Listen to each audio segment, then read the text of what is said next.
Well, welcome everyone. It sounds like we're live, so that's exciting. So we're here today to talk about teaching and learning compilers using this incremental approach that we've been working on at Indiana University for quite a while. And now we finally have a textbook to go with it. And so I'm trying to get the message out to everyone around the world about sort of this new style of teaching, an introduction to compilers, right? This is not an advanced compiler course. It's like if you've never seen compilers before, this is the course for you. It helps to have been in a some kind of programming languages course ahead of this, so you're not seeing abstract syntax trees for the first time. Hopefully that, for students, it's a review of that kind of stuff. Okay, so what I'm going to do is I'm going to start out with just sort of like an overview of the approach. This is the kind of stuff that I'll teach in the first week or so of the class. And then depending on what the audience would like to do, I can either kind of describe what the students do in the first 2 weeks, or we could even try to whip out Emacs and try to code up some of what the students do in those first 2 weeks. So depending on how interactive you all want to make it.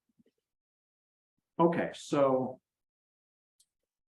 right, so you're all familiar with this, well, maybe some of you are familiar with this pipeline layout for how a compiler is structured internally, right? So this is the standard thing you'll all see. We've got some source language, you parse it into an abstract syntax tree. You've got the front end of your compiler that brings you into an intermediate language.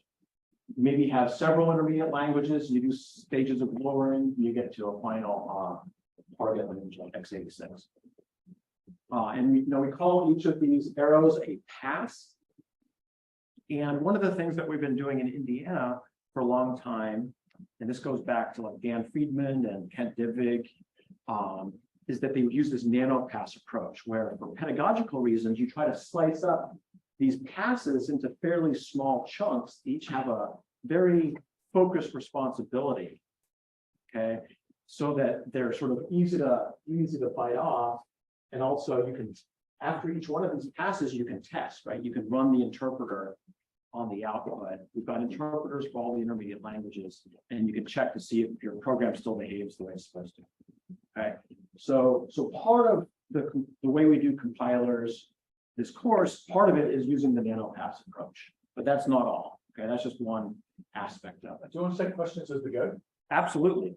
So one of the things that I feel that Nanopass is never quite accommodated is that you often got static analyses that we do as you go along. And then there's a question about, do you do analysis, immediately do a transformation, or do you somehow maintain analysis information, static information, and through successive passes? That's a bit hidden in a diagram like this. Yes. And the Nanopass story doesn't really answer that question. No, that's orthogonal.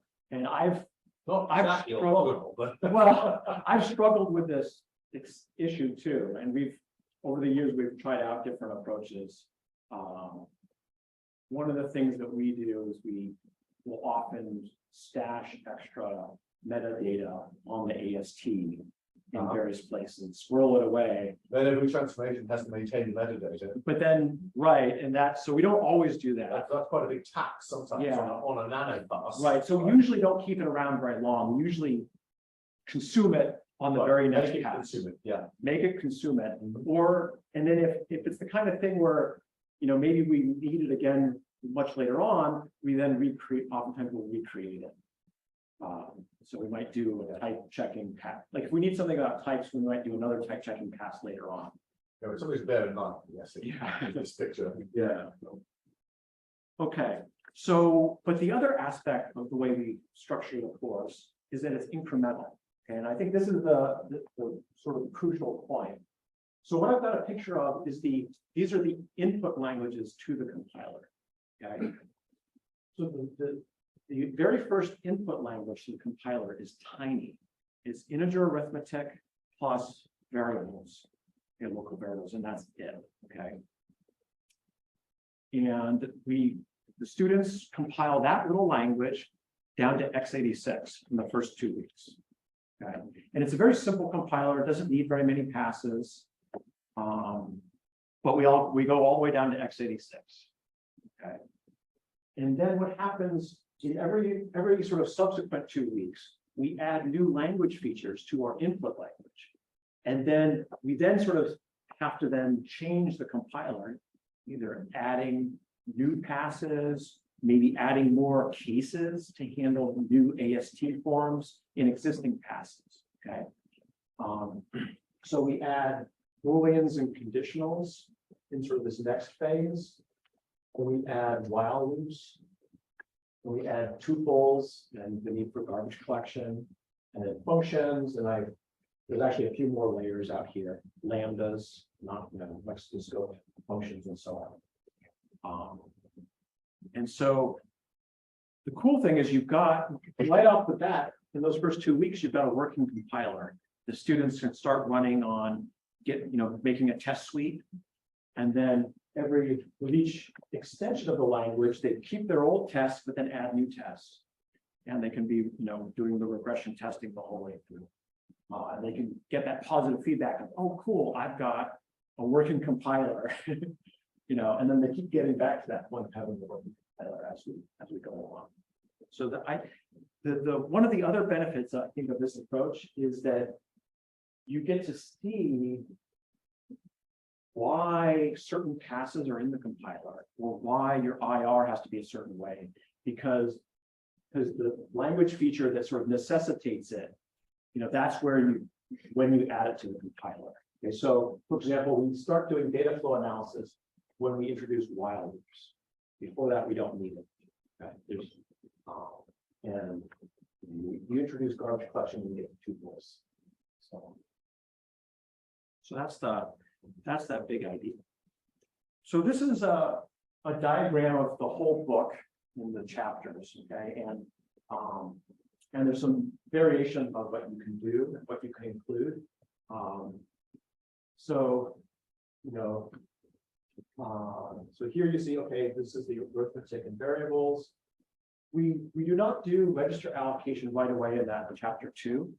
And the reason is that would be too big to bite off in 2 weeks. So instead, in this project, we compile all the variables, we assign them to stack locations as if we're spilling everything, okay? Because you need to learn how to spill anyways.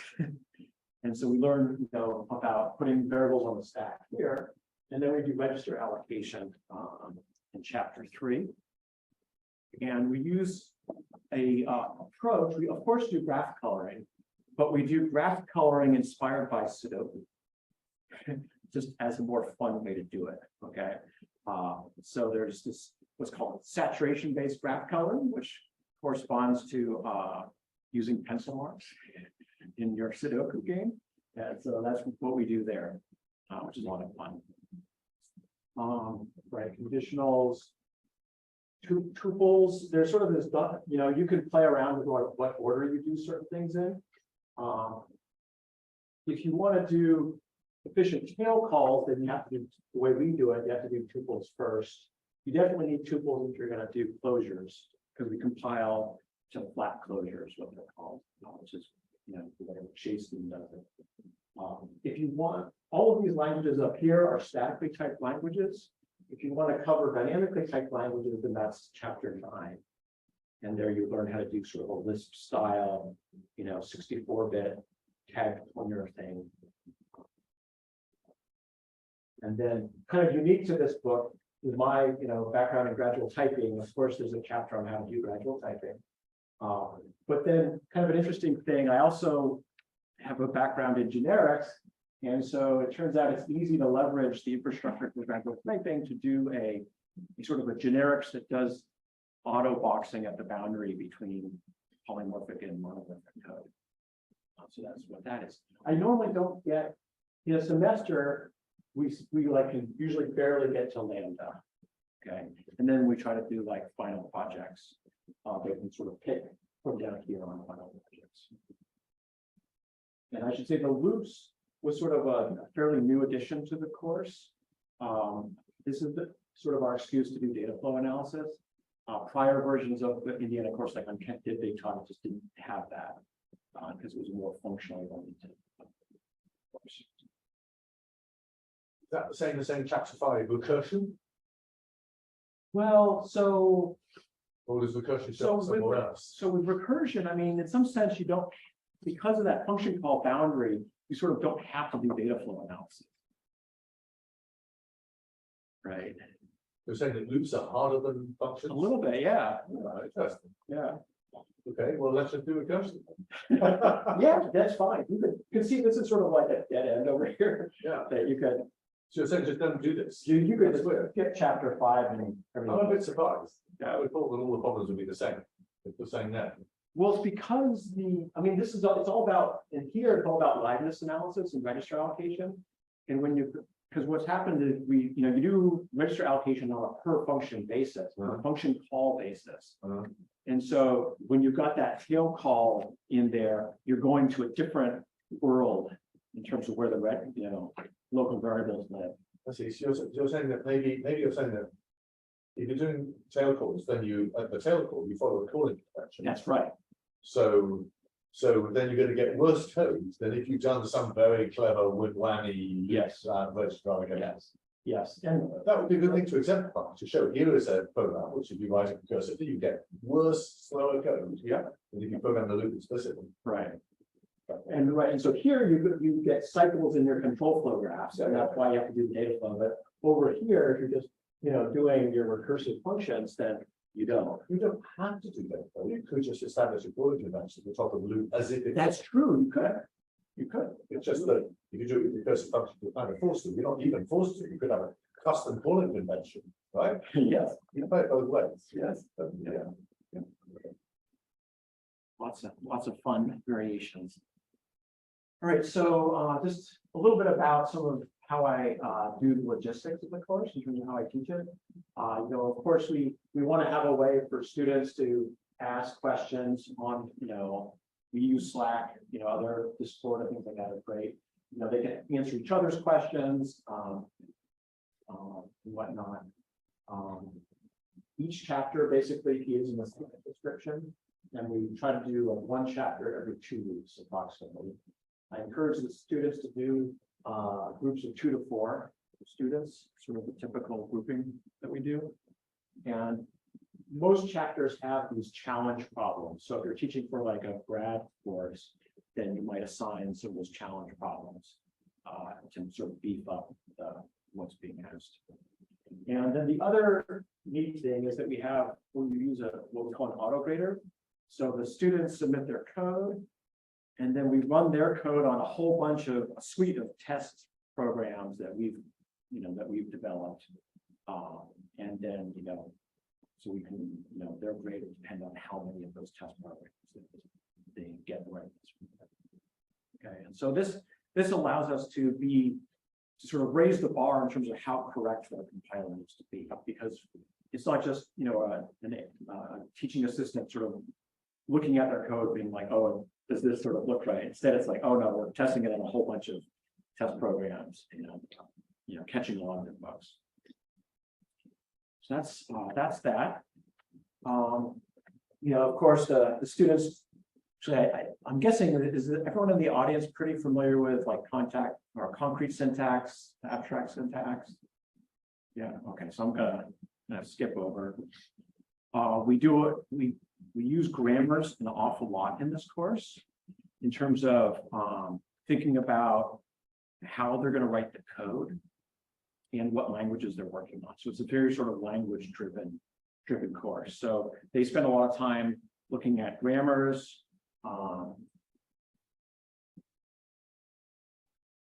Even I'm going to flip ahead, even grammars for abstract syntax. So maybe this is slightly unusual to do, but we've got, so like here, we're using Racket structs to represent our AST nodes. And these are like the constructors that you would be using for your Racket structs. And we like to specify our languages in terms of those. And then on the Python side, of course, these are constructors for Python objects.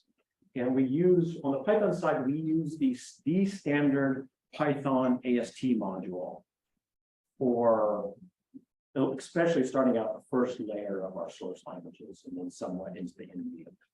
Okay, so we can use the standard parser from Python and stuff like that. And there's a bit of a trade-off there. So for example, like I'd much prefer to have just one AST node for primitive operators, but the standard Python AST has like a separate AST node for binary operators and numeric operators. So, oh well. But we just like to stick with the more standard thing, right? And so like here's some of the the standard Python classes for representing abstract syntax. And if you're not used to seeing type annotations in Python code, this is sort of Python 3, sort of a new thing. And they've got these things called data classes that look out the data system we're defining data. And it's already been applied to the standard classes. And then and then here's like our struct definitions. And so this is all pretty standard approaches to representing our programs with abstract syntax.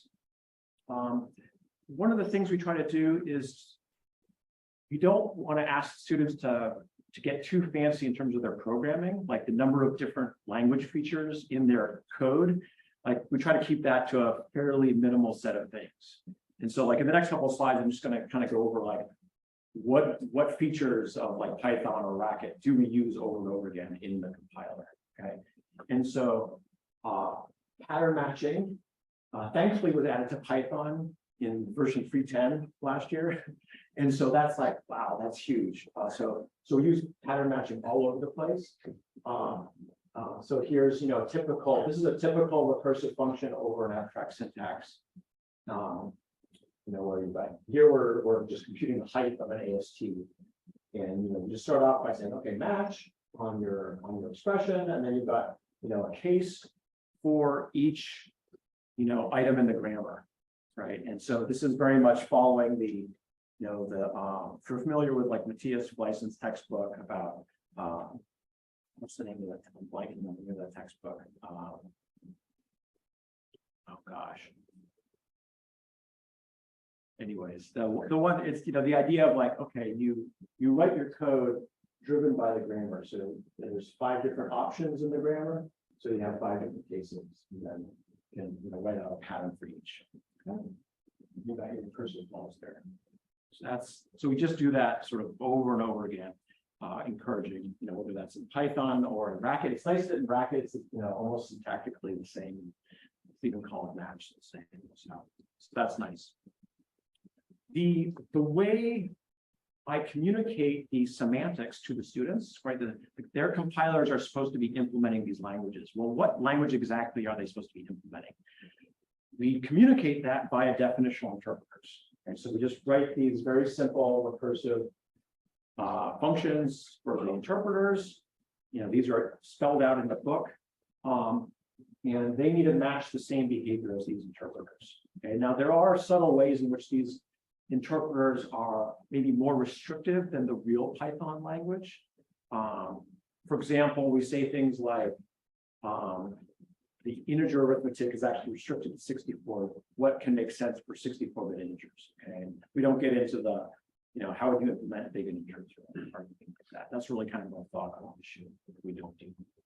And so what we tell the students, so like for example in Racket here, Racket has a nice fixed num. You can specifically use fixed nums, and then you'll get errors if it goes out of that range. And so what we tell the students is any program that can run through to completion on these interpreters, those programs you have to match the behavior for. For programs that would produce errors in one form or another, whether that's we do have type checkers or produce an error in the interpreter, then we tell students they don't need to match the behavior, like that they don't care about those programs. And we are dodging a big chunk of what a production quality compiler would need to do by saying that, because production quality compiler oftentimes some of these error cases need to be defined errors, and we're not doing that. And that's very much in the interest of sort of like time and what you have, how much to bite off, right? So that's what we use those interpreters for. Okay, so now here we come to our first language, both the Racket version and the Python version. And so as I mentioned before, it's integer arithmetic, so we have literals, negation, addition. Actually, I think we also have subtraction. Didn't bring that in. We have input from the user. Okay, that's actually kind of an important thing to have in the language. If you don't have input like that in your little language, then you get clever students who decide to implement a compiler by interpreting the whole darn thing at compile time, and then just spitting out the number, move 42 to REX ret, and then do a ret q. So that's why that's there instead. So they actually have to write a compiler. It also is a side effect. So learning how to deal with side effects is an important thing. And so that sort of triggers that aspect of it. And then then here's the part of the language that's variables. So you have let binding and then use of variables. That's on the Racket side. On the Python side, instead of let binding, we'll just have assignment statements. Okay. And then a print so you can get a observable output. So is this just the different? Are you like doing a different language? Is the source language that you're compiling from different in the two different versions of the? Yes. So this is the one for Racket. This is the one for Python. I was sort of forced to make it slightly different. And these are like as close as I could get them, while staying, strictly within Racket versus strictly within Python. Like Python doesn't have a let. So like they did it like they're both writing a compiler in Python, and the language they're compiling is like a baby Python. Yes. I see. Okay. And then the same story for Racket. Thank you for that question. That's an important point. Obviously, these are orthogonal choices, but we've sort of always had a tradition of doing it in the same, having the baby of the whatever language you're using. Okay, so this is the starting point for our first 2-week project. And then we just love to go over some example programs and sort of talk about maybe already there's a little bit of trickiness going on. So for example, in Racket, you already have to deal with like name shadowing as a thing. And then you can think about like, well, what is that? How is the compiler going to deal with that? And then on the Python side, there isn't any name shadowing, it turns out, in this little language. And this is just 2 assignments to the same X. So actually that makes the Python version is a little bit easier in that sense. Right. And then it's like, all right, now that's our input language. Where's our target? Our target is x86. And we're going all the way to x86. And so some of the students have had a little bit of assembly, but some of them haven't. So we kind of need to do a quick kind of review or intro to what it looks to, what a laptop or your desktop is doing when it's running assembly code.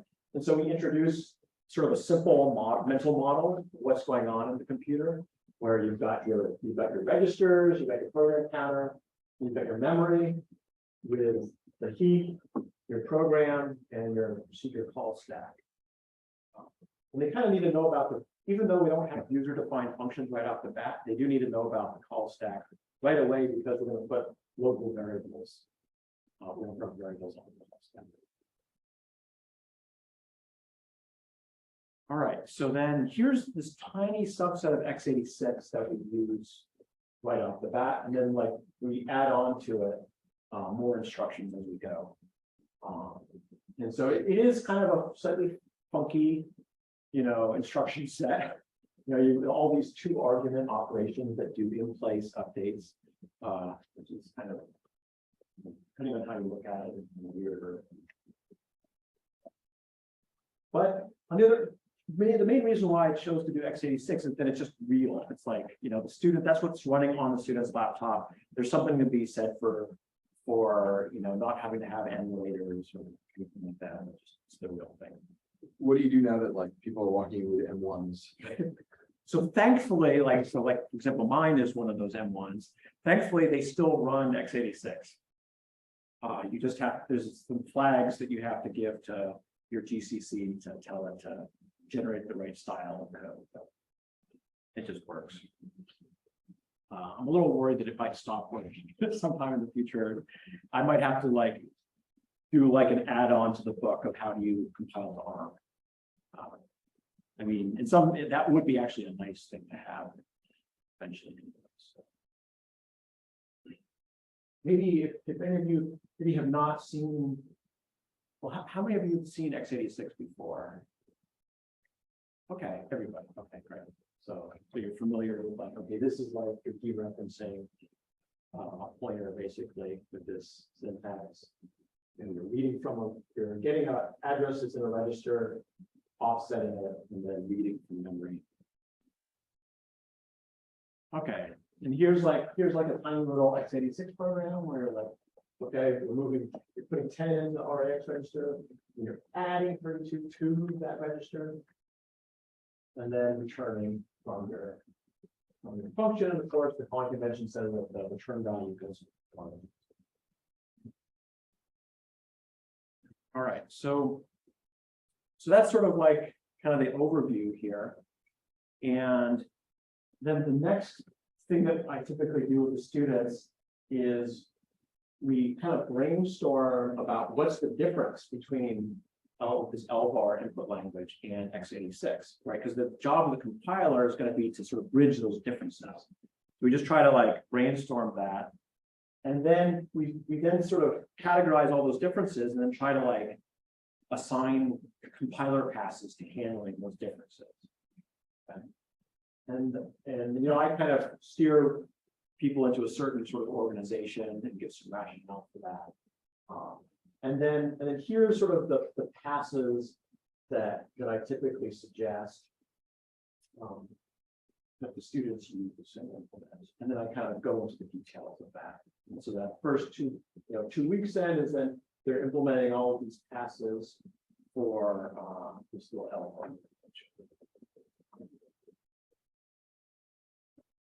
So maybe, and I guess one question I have for y'all, we could go ahead and do this sort of brainstorming session, and then we could either be just sort of walking through how I do these, or we could do sort of like an interactive thing where we can live code learn one of these passes and see what, you know, I'm kind of curious as to like how many of you would just sort of like to see me sort of describe all these passes. So and then let's do a vote for that versus interactive coding.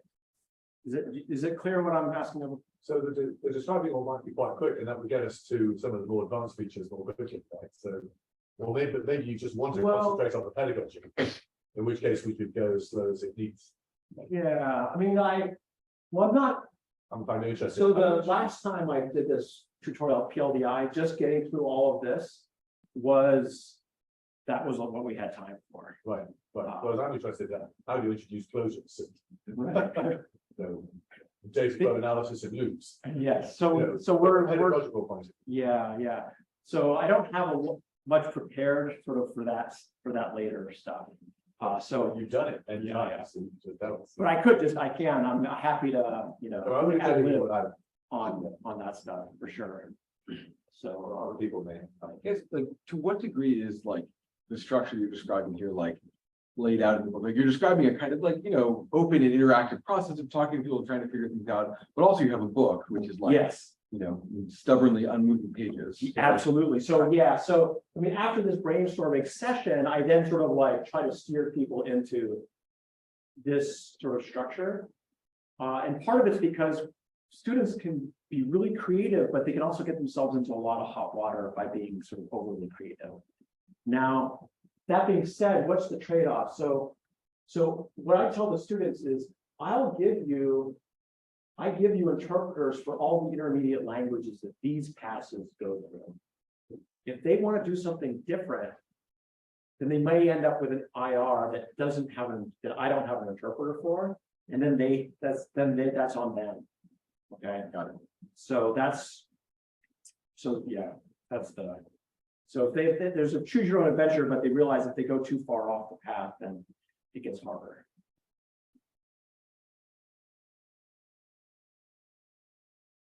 I've kind of played around with how prescriptive to be over the years, and I found that I had to lean a bit more toward the prescriptive side to keep people on track.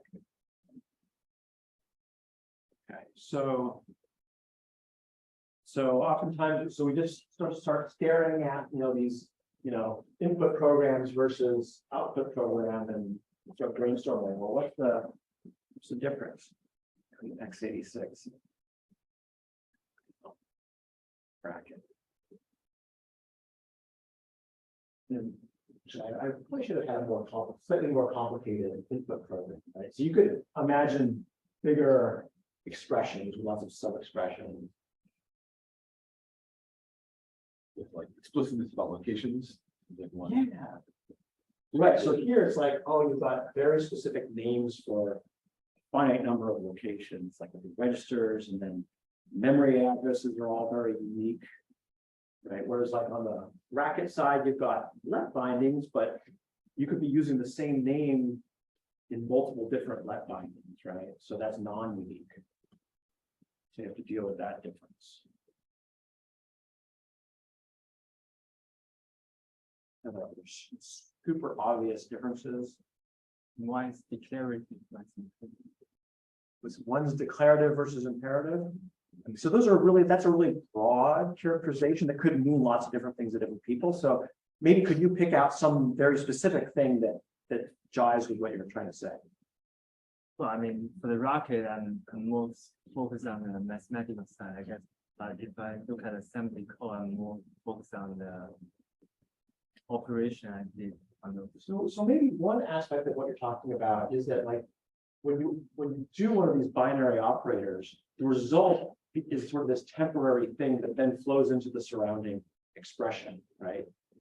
Whereas in x86, your result is always going into a register or into a memory location. So I think that's one concrete sort of difference behind what you're talking about. You want to sign your hand up? Yeah, you have like control flow, sending and like zero state. The control flow here is super explicit, right? Either it's very sequential or you've got like explicit jumps to labels, things like that, right? Whereas over here, like maybe imagine you've got some giant AST, some big nested lets and things, and the control flow is really like, it's not really explicit in the syntax, but you know that it's like, oh, there's like a depth first left to right traversal of the AST is, it turns out for both Racket and Python, that's the order of evaluation with, of course, different caveats for certain language features like if, like short circuiting operation. So yeah, so control flow, dealing with control flows and the different ways that these languages work with control flow is a big thing that needs to be in the compiler.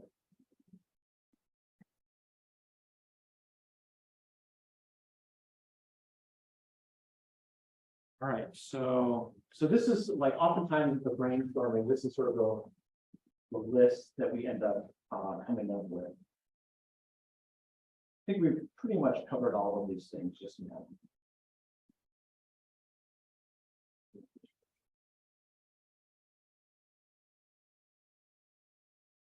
All right, so then what we try to do then is groups those differences into sort of passes that are responsible for each of those differences. And this is a little bit where like the Nanopass aspect comes into play, is that we're trying to split them up into a fair number of passes that are each manageable. Something that about the way I do the Nanopass is I try to make sure that each pass has sort of like a meaningful sort of realm of responsibility, and I watch out for sort of things that might feel ad hoc or things like that. So this is sort of the passes that I like to have for this thing. So for example, making sure that all your going from variables that are not necessarily unique to a setup where all your variables have unique names. That's just this uniquify pass. This assign homes pass. That's job is to replace variables, of which there sort of could be an unbounded number of variables, replacing those with with locations on the procedure call stack. That's what we do in assigned homes. And then, of course, later on, that pass gets enhanced to deal with register allocation. And then, right then there's, of course, going from sort of thinking about operations like plus that produce temporary results to these instructions like add queue that like operate on 2 arguments and one of them's in place. That's the job of select instructions to handle. And then separately, we have this patch called remove complex operands, or in the old days we called it opera star. It's like a kind of a joke with the cleaning star. But the idea there is that when you've got like a plus operator with sub-expressions, once you get to x86, it's going to be an add queue. And those sub-expressions better just be like atomic things like a variable reference or register or an immediate constant kinds of things. So they have to be these atomic things. It can't be some big hairy sub-expression. So we introduce temporary variables for all those sub-expressions. That's what that pass is all about. And then this explicate control, this is all about handling the control flow that you talked about, of going from, sort of this AST traversal kind of control flow to having it be explicit in the syntax. And this chapter of the book actually cites some of Simon Peyton-Jones's old papers about optimizing conditionals. So it's so fun to have you in the audience. You guys compiling with continuations? There, so this pass has continuations in the form of code, like you're passing. It's like a continuation passing thing, but the continuation is a chunk of code. I was reading the paper, compiling without. Compiling without. Which is a bit more recent. Okay. And much better Okay. than those old guys. Yeah. Don't ignore them. They were wrong-headed. Yeah. I mean, I followed what Debugging was doing. So he never did CPS. I don't do CPS. Yeah. That's why it's called compiling without. Yes.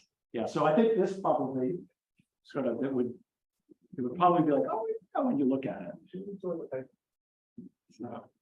Okay. So then there's a question of like what order to do the passes in.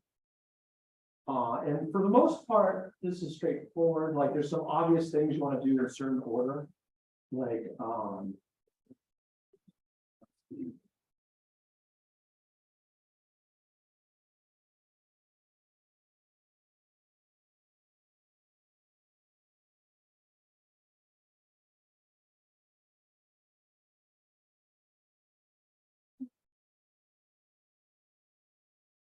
right. So, for example, remove complex operands introduces a lot of temporary variables. And then, down here, assign homes gets rid of all those variables. And I mean, if you were to try to do like that first, and then do remove complex, then you'd also have a whole bunch more variables to deal with. And you'd have to do assign homes again. So that's like, obviously that would not make sense. So sometimes there's definite reasons to do one thing in front of the other.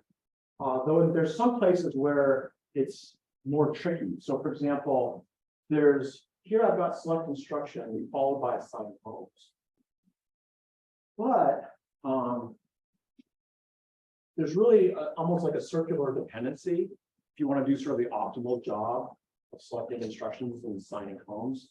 And that's why, like in Shay's scheme, they actually iterate these 2 phases. And we did that in earlier versions of this course, but that's really hard to debug. And the students struggle with it. So what I'm sort of suggesting these days is to do it in this order. And then what happens is after doing the assigning homes, you still sometimes end up with instructions where, for example, you have like an add queue where both operands are like stack locations, and that's not allowed in x86. And so then we do this patching up where we have to split that into two instructions and use an extra register to sort of fix things up. And so we sort of pay a little bit of price in terms of code quality to keep things sort of linear here and simpler for the students. Whereas like the original sort of shade student thing doesn't need the special patch instructions. I'm curious, do you use the same data type of x86 or you trying to be more explicit in terms of the data? So because you mentioned a case where you creating an illegal x86 thing, so do you still consider it a type of x86 or it's more like legal x86 and then you convert this illegal x86 and convert it to Yeah, so this is a great question about sort of like what kind of checking do you do on the intermediate, on the IRs? Yeah. And we have type checkers for like the Lvar level code, and we have something that we call our C level IR, because it's sort of slightly reminiscent of C in terms of its abstraction level. We have type checkers for those. We do not have a type checker at the x86 level at all.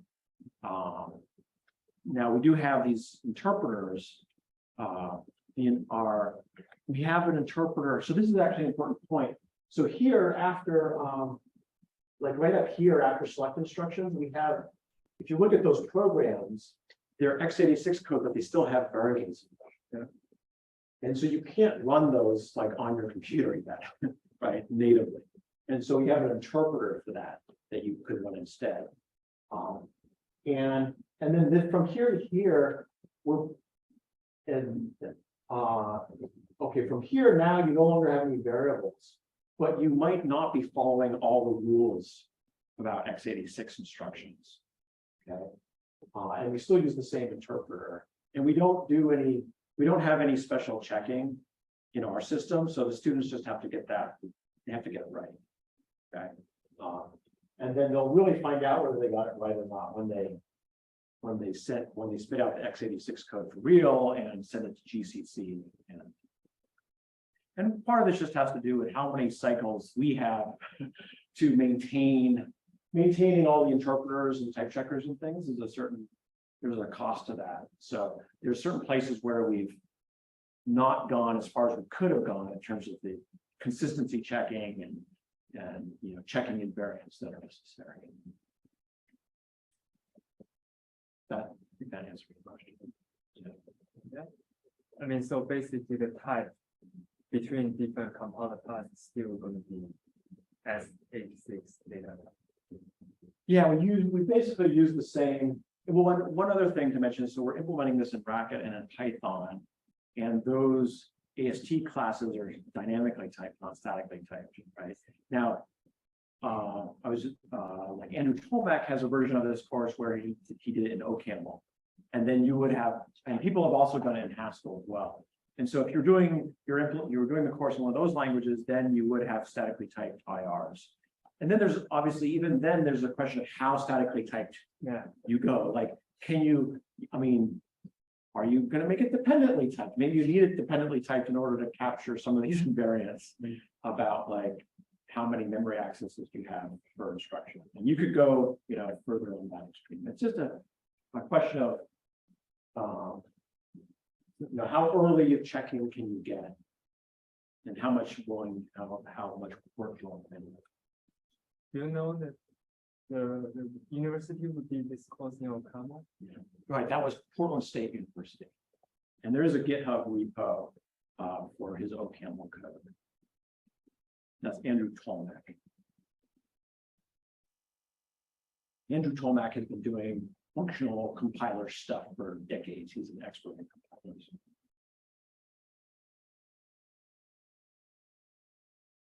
Okay. Let's see, where are we in terms of our initial?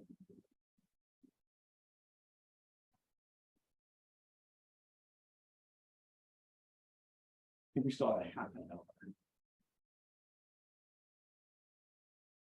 So at this point, we need to do the vote.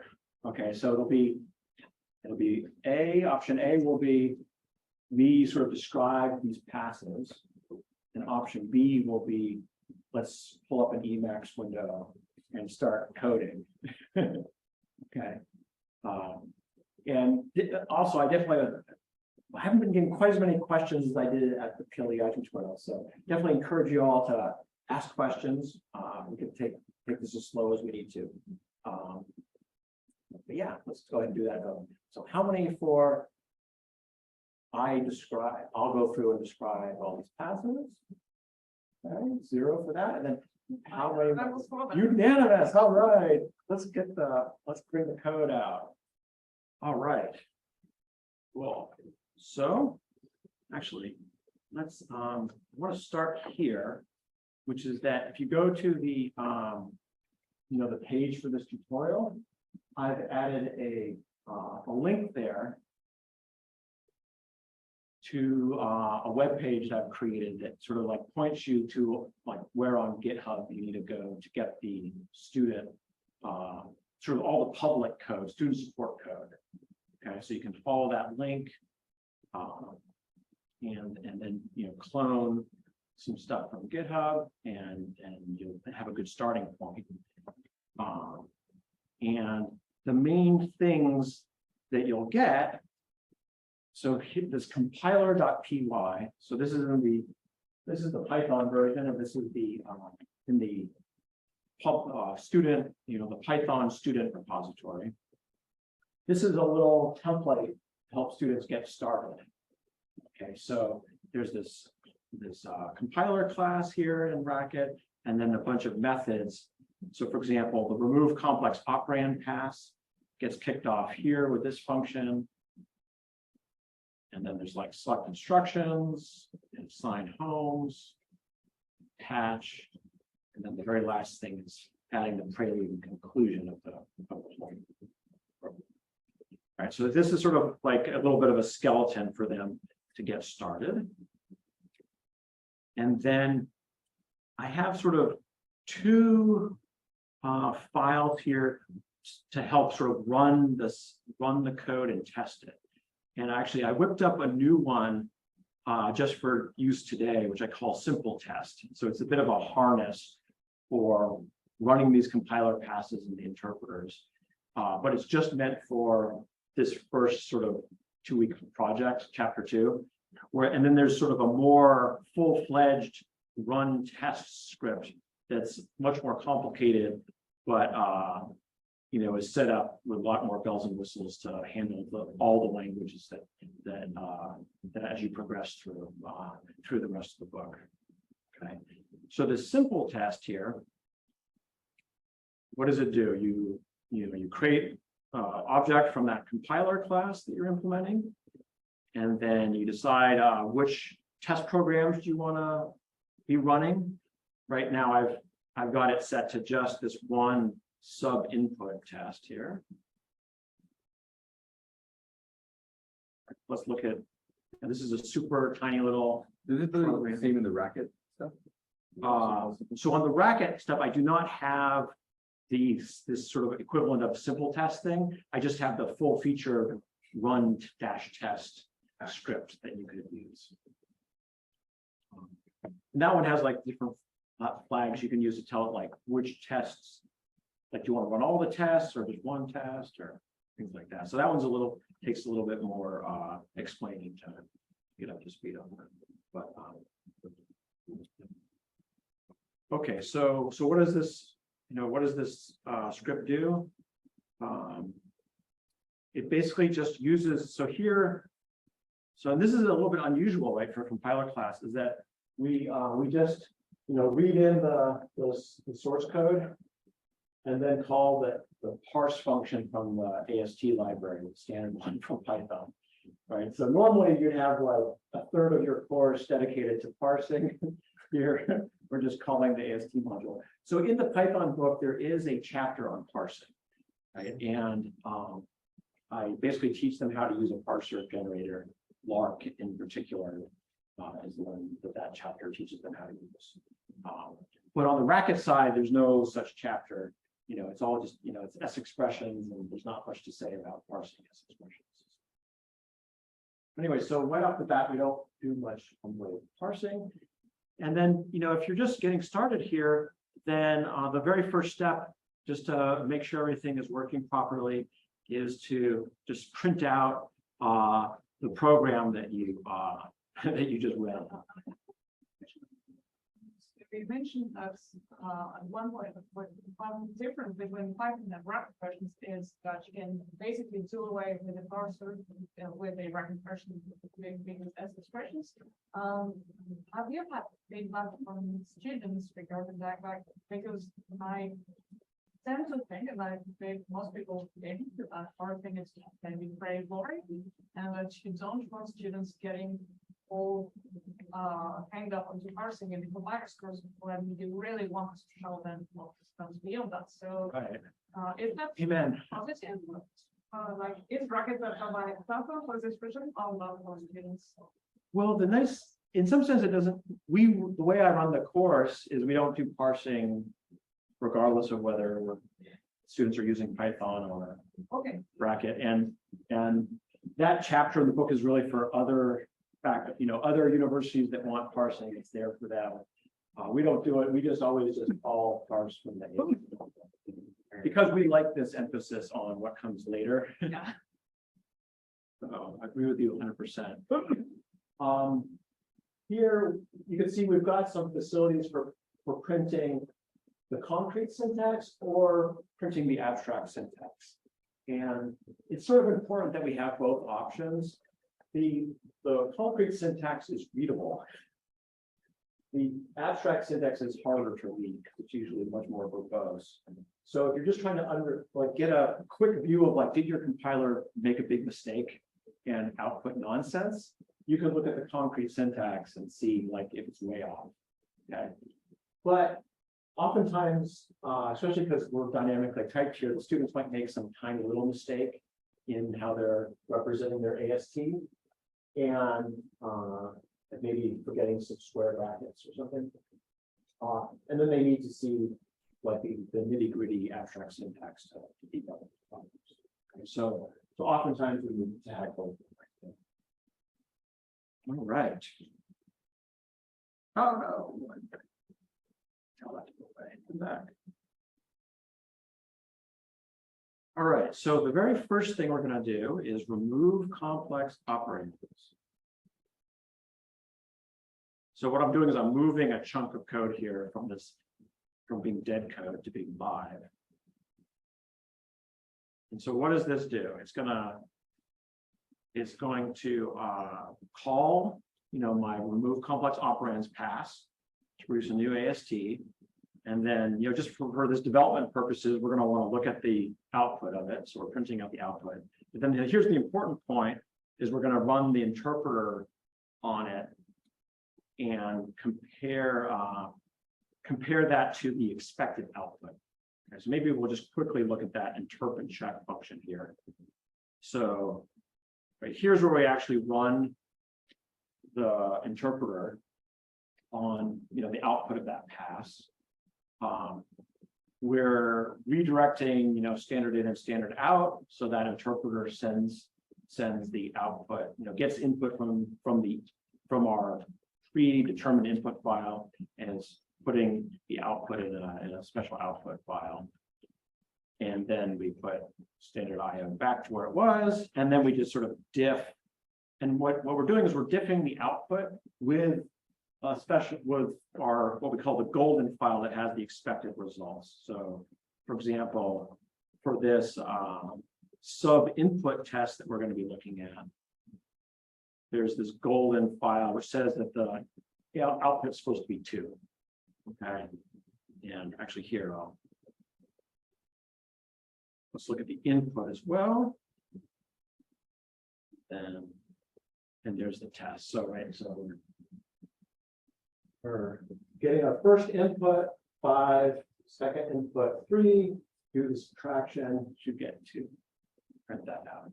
I chose this example in particular because, for example, if you mess up the ordering of the side effects, then you'll get -2 for your output. Okay, so this is a good test case for getting the ordering correct, which is going to come up in this remove complex operands pass. Okay. All right, let me pause there for a moment. Any questions about what we've got so far? Okay. Back to the compiler then. Okay. Actually, you know what? Let's delete this part and save that for later. So we're going to be getting ready to implement this. The next step is really this grammar sort of driven approach. Okay, so we're gonna, we've got our grammar has expressions in it and statements, and then the top level module. We're going to want, of course, this remove complex operands is being called on the top level module thing.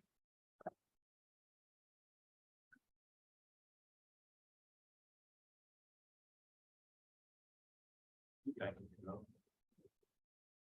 Sinus. That's what it works. We'll just do this for a little bit here. Oh yeah, that's nice. And then we're basically going to end up with a function for a non-terminal what we encourage. And then what I'm about to do is to create a match statement here that's going to handle all of these cases, and then another match statement here that's going to handle those, and then a match case down here that's going to handle the module. Okay, so we'll go ahead and do that. We'll start with the most interesting one first. Do match E. They sort of get easier and more mechanical if where you do it in OCaml, just because like they'd be forced to do the exhaustivity thing. Like you give the type definition of each IR. Yeah, I think that's a nice benefit of doing it in like OCaml. Because you'll see, like what I'm like down here, what I'm about to do is I'm gonna put like a default case here, like unexpected, and you wouldn't need this default case in OCaml because you just know that you're already exhausted. One of the side effects of like going off and giving them, picking the IRs and giving them interpreters for the IRs is one thing they don't get to do in this course is think about the design of the IRs. Yes, it's kind of a given to them. Yeah, that's true.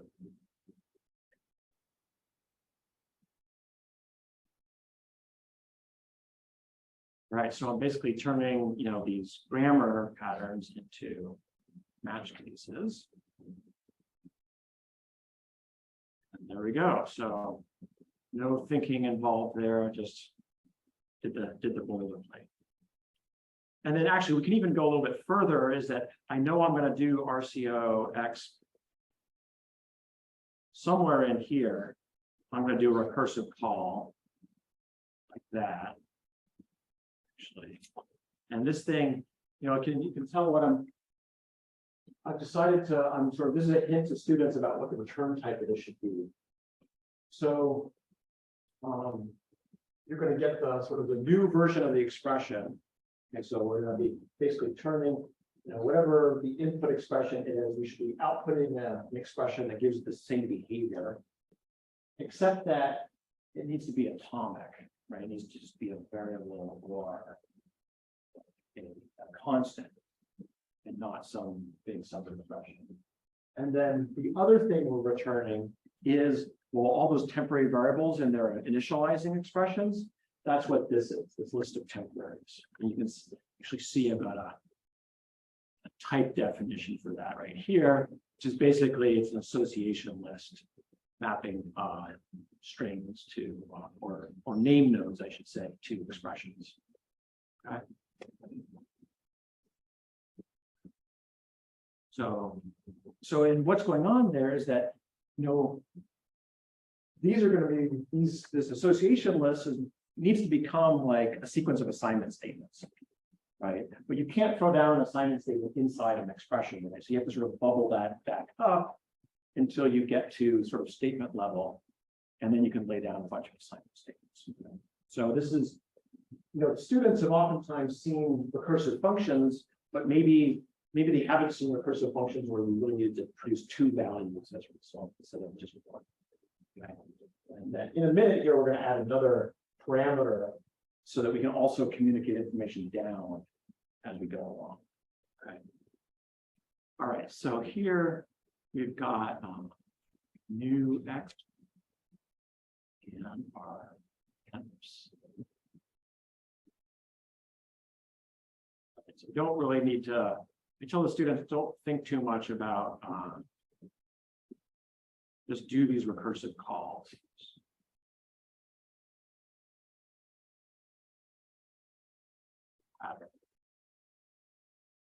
And everyone, I'm going to make mistakes. So part of your job in the audience there is to help catch my typos. Okay.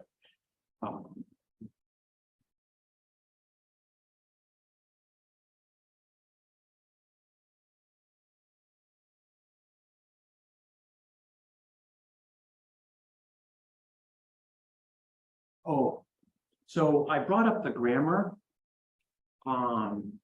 to decide what match statements to go to. But then the next important thing is to look at the grammar of where we're headed. Okay, so here's the grammar for the output of this pass. Okay. Actually, this is the time to talk about this. And so actually here, let me just bring that all the way up.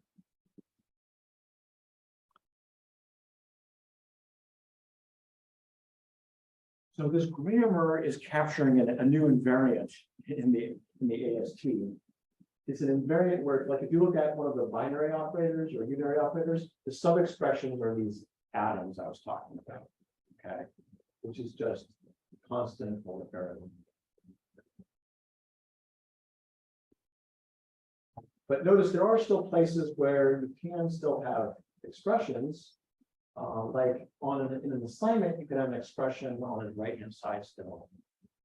And also, this expr statement in Python is it's the statement that does the side effects of this expression and then throws away or ignores the percent value.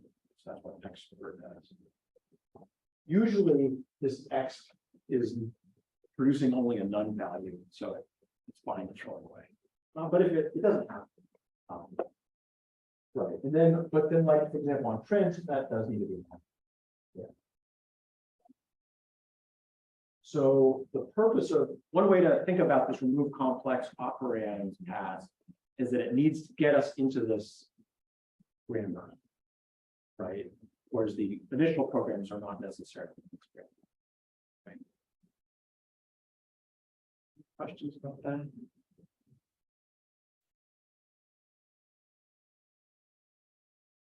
Just looking on Google, where's this grammar file? I added it recently. It's in the Python student support code. Is it top level? It should be in the top level. Maybe did I? I see a direction. There's the lark/grammars, which has like common. No, I might have. You know what? I might have forgotten to do an add. This is a new thing that I just. Here, I'll push it now. Just to double check here. Yeah, okay, try now. Oh, there we go. Yeah, okay, good. Yeah, I think I forgot to do an add on that one.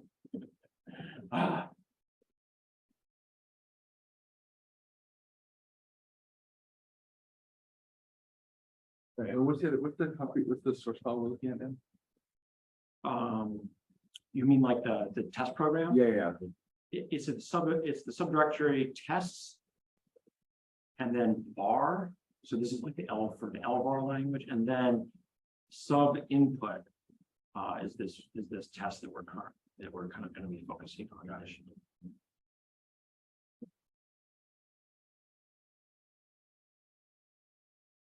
So like if you've got like a bigger screen, here I've got the font size up so it's easy to see, but on your bigger screen, I would encourage you to have like this grammar sort of off to one side so you can have and also the source grammar in view, like have both of those grammars in view.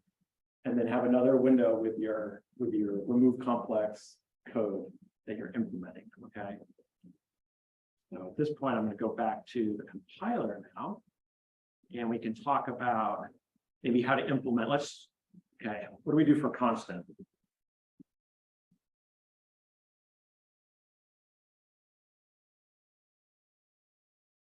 Got our return type here.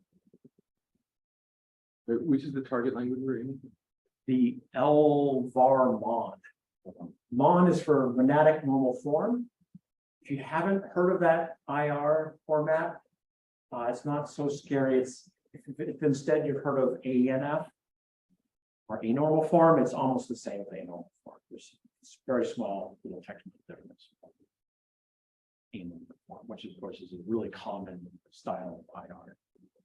So like constant just goes to constant, I guess. Almost, yeah. So the first, we need to return two things, right? Oh, right. And then an empty list of bindings. Exactly, right. Right, and then for name, right, so this is the use of a variable. Same deal there, right? Those things are already atomic. So actually, I'm going to change the return type here. For now, let's just put Atom there. Okay. So we're going to have this invariant. And the idea there is that, like, if you were to do all the assignments that are in this list first and then run this atomic expression, you should get the same result as the source expression. And so that's the invariant that we want. And sort of that's trivially true for now for constant and var. Okay, what about call to input int? Now we're going to eventually compile this into a call to a function written in C. Right? Now it's going to be an x86 call to our runtime. It does that.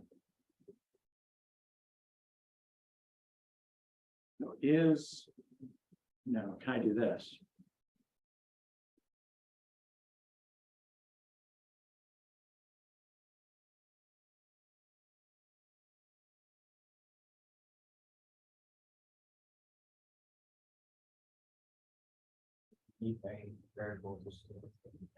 So I need to generate a temporary, right? Because this thing's that's not atomic, is it?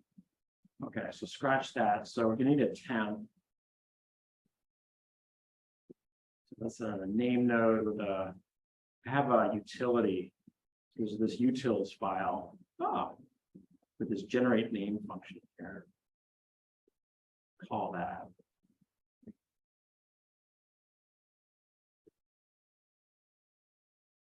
In the Racket, you do gensim. Okay, so we create our temporary. And then down here, we're going to need we're doing this association list where we map our temporaries to the initializing expression. So that would be like so, I think.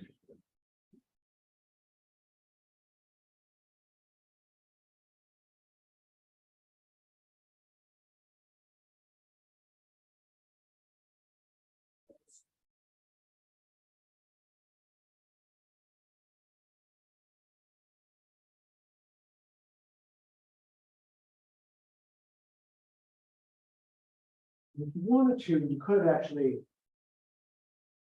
return these, instead of doing an association list, you could literally put an assignment statement here if you want to. That would be an alternative way to do it. I turn these things into assignment statements higher up.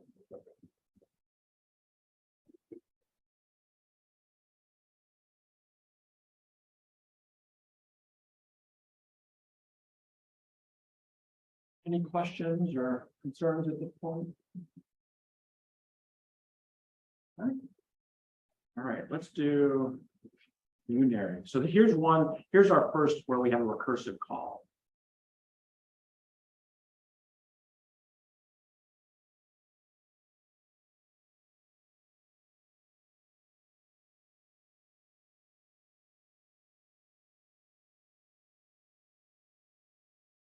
When you want to look at this, like the stuff about looking to generate, it's not enough to know from the grammar what you do, right? Like you said, like a completely like well-typed, reasonable thing that could be output, like that wasn't right. Because we're trying to kind of do this. How do you guide the students to know what are the invariants that they're supposed to be enforcing in each stage? Right, so the other part of the story is those are the interpreters, right? So they need to be thinking through, like, what happens when I interpret a unary op? And then versus what happens when I interpret whatever I'm producing. Right? So like the interpreter is like a executable specification. Yes, Is there also like an English language specification that you have No. for them, or are they no, got it? So and that's I guess in part because they're kind of figuring out what the point of these things are. So they should. yeah, and I guess this is a little bit my own bias being a PL theoretician that I feel like the interpreter is a more precise way of communicating. Oh, so you're expected not just to run the interpreter, but to read it. Yes, absolutely. Got it. And that's why the interpreter code is literally in the book. Like, even though it chews up a lot of space in the book, like the interpreters with every line of code is like in the book. So they definitely need to read it. That is actually a challenge of getting them to read it.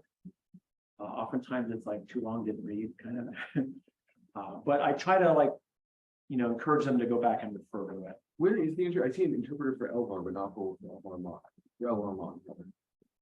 That's because I do sometimes, just because there's just so many different IRs, sometimes I just say, oh, it's the same interpreter. So it has the same interpreter, but a different, more restricted grammar.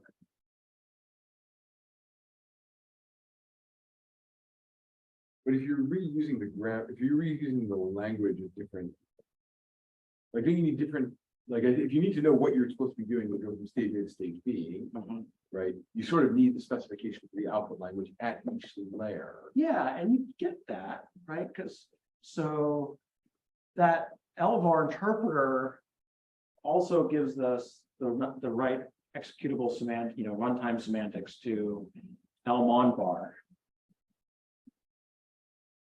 And then the only other thing about Elmonvar is that they need to follow the grammar. I think those two pieces do give you a complete specification. I do agree. So the getting rid of the complex, like this particular thing of like, you need to in fact introduce a temporary variable that will be enforced by the interpreter, you're saying. No, it's enforced by the grammar.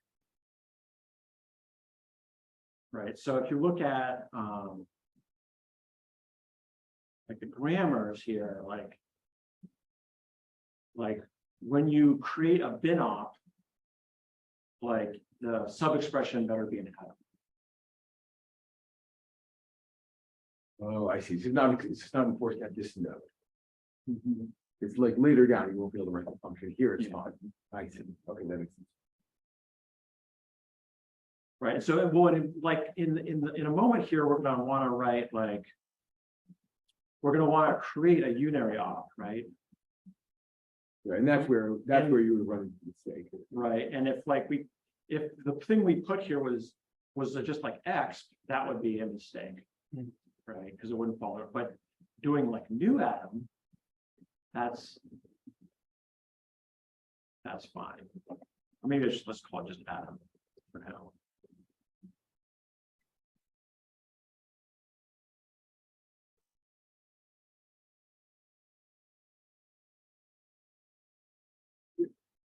All right, now unary op, again, looking at the grammar, is not an atom itself, right? So we have to do the temporary generation.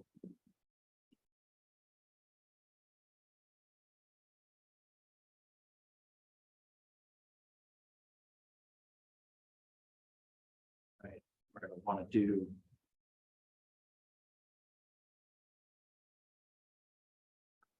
this again.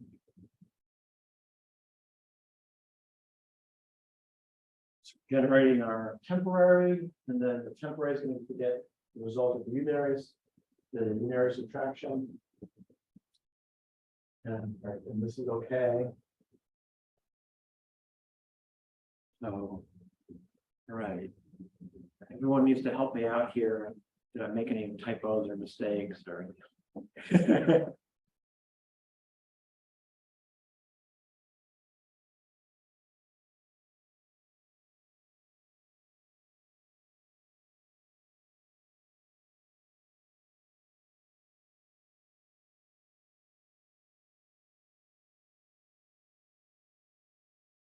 One good double check to do is, is there any data that got created that I sort of accidentally dropped on the floor?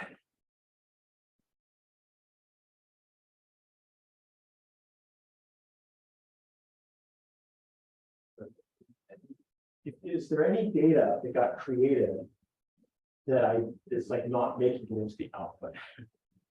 Sorry, Temps. Yeah, okay, so we need to do something with temps, right? So temps was all the temporaries that were generated in that sub-expression. Right, so where do those need to go? We need to concatenate them. Now, there's a question of, do we concatenate them in the front or on the back? It depends on the semantics of the ordering of bindings. And sort of what we do at the end with our bindings, right? But maybe if we want to sort of have the bindings in the sequence that they're going to get laid out, then we want to in the front, right? Yeah, so temps plus. So we're going to append them at the front. Right. And then this is right. So this will be keeping the right ordering. Like temps might have those initializing expressions in the temps might have side effects. So we need to make sure that they'll know keeping the ordering of all those things, in the right order. So that actually comes up in this next one. So let's say we're going to do add. Add's going to look kind of similar.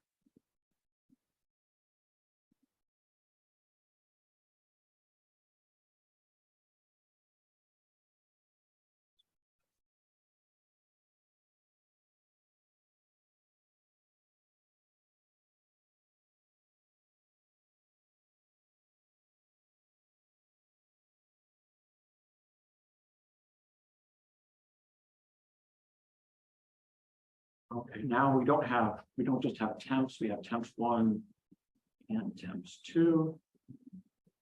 And here there's there's a question of like, what ordering do we do those two sequences? And Python semantics is left to right execution. So we really do need to put temps 1 before temps 2. Okay. I apologize for only asking questions about how this would work in Camel, but That's fine. like to what degree do you, like there's a bunch of stuff where people have to think pretty carefully about like what are the rules and invariants and stuff what's going on. In one game you can play with a Camel version of this, is you can decide like how hard you want to push on the types to encode those rules, and you're writing by types and they're not. Yeah.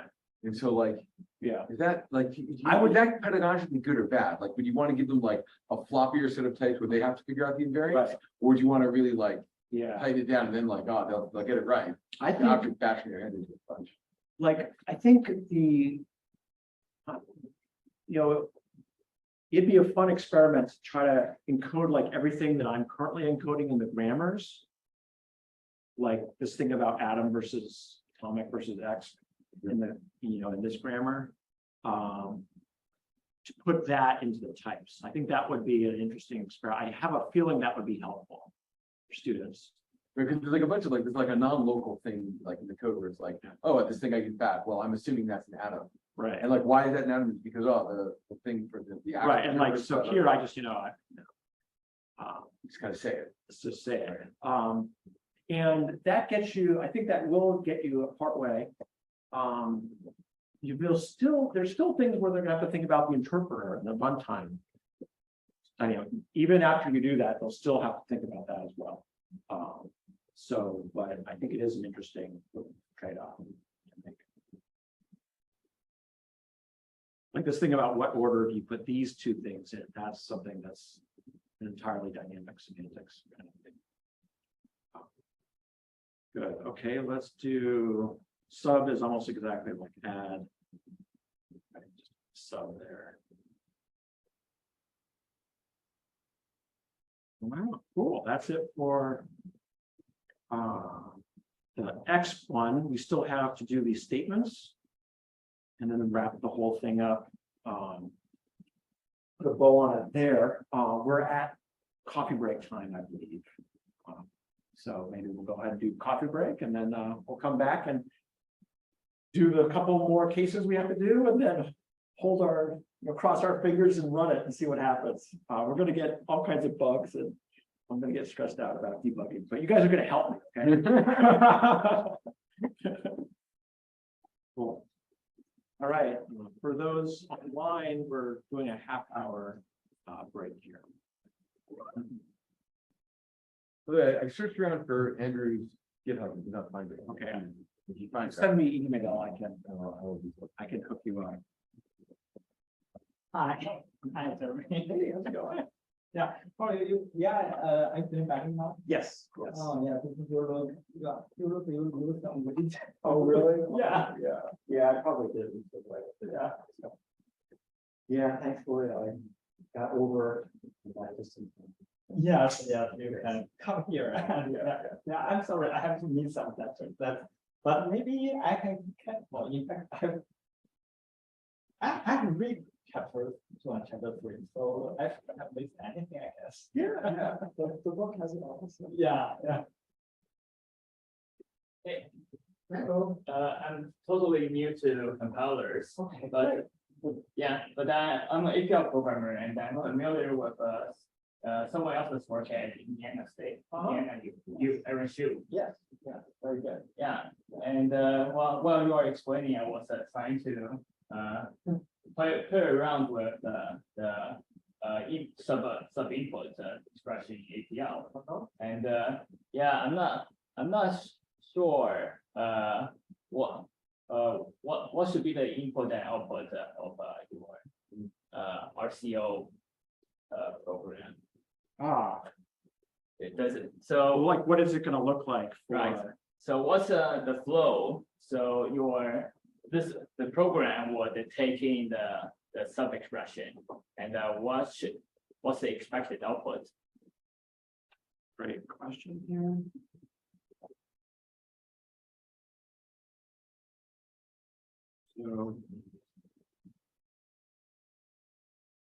So we need it to be follow that grammar, right? Which means, for example, this whole thing has to be an atom, right? Okay. So maybe we need a temporary for that. Okay. And then also, actually, let's call that T3. And then these sub-expressions of subtraction also need to be atomic. So that needs to be, right. And then this one as well. So that's what we're expecting. Oh. And then we're getting close to be able to run it and see if that's what we get. Oh, so you're just assigning, you're reassigning those outputs to variables, and you print out the result. Yes. And should the print be T2 or T3? It should be T3. Okay, just making sure. Yeah. Very good. Okay, let's see. Yeah, because in APL we have a lot less types to think about. So I was looking at the type signatures of the Python compiling program, and I'm not exactly sure what's going on. And are they just those expert types? Are they just screens under the hood? They're no, they're they are classes, Python classes. So there's a base class called expert, and then all these other things in the grammar. So if you look at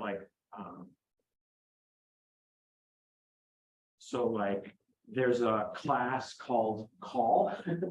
There's a class for every one of these things. And so this is actually this is just what it looks like to call the constructor. Okay. And, so there's a name class, there's a constant class. I see. So the name class is what does the name come in? So I'm assuming that the name class is constructed by passing it a variable, A string, yeah. a string. Yeah. Oh, Yeah. so what does the name with the string? It turns the string into a variable. No, it just sticks it in the field and pulls onto it. Oh, okay. That's all. Okay, let's see. So you are pass. So your program takes in those input. Let's say input file. Yeah, so input.py and then you try to reorganize those inputs into classes for constructors, and then in the end you do some processing and then you put it back together into those T1, T2, T3s. Oh, well, so when I wrote the output down here, the expected thing, I mean, I was writing what's called the concrete syntax. I was just writing text. But what I really meant was we don't actually generate the text. It's just going to be an abstract syntax. Oh, I see. Okay, we're going to live in abstract syntax until we get to the very end. I see. And then you finally spit out text in x86. Your x86 program gets written into a file at the very end. But in between, we're just going to be, it's always abstract syntax. It's just that it would be very verbose for me to write the abstract syntax. So I see. write it this way instead. Yeah. I wonder what Aaron's approach will be to this. I know he's building a compiler himself. Yeah. It's Aaron actually attended the PLDI tutorial and had fun. He asked all kinds of great questions. So I think he likes sort of this incremental and Nanopass style. But I think he does have a much different way of structuring some of the things to adapt it more to APL. A lot of the details would be, the actual nuts and bolts of how he does ASTs and how he writes these passes, I think is great. But I don't know much about those details. I see. Yeah, I'll be seeing Aaron at the APL conference next month. Yeah, in Denmark. So yeah, I'll ask him about how he approached this compiler tutorial. Well, I'm gonna go get some coffee. So when you do APL, it's like a compiler or it's like an interpreter? Yeah, at work, I never compile my program. Yeah, what I do is I mostly manage the data at my company. So we get. So your company is using APL as a working language for your projects?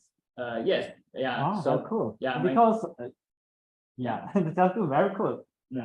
Yeah, the data APL is very embedded in the data pipeline at my company. So the goal is to publish reports on the global economy. Okay. And so we have to buy data from data vendors and store those data, transform those data to do some analysis, visualize the data by generating a plot.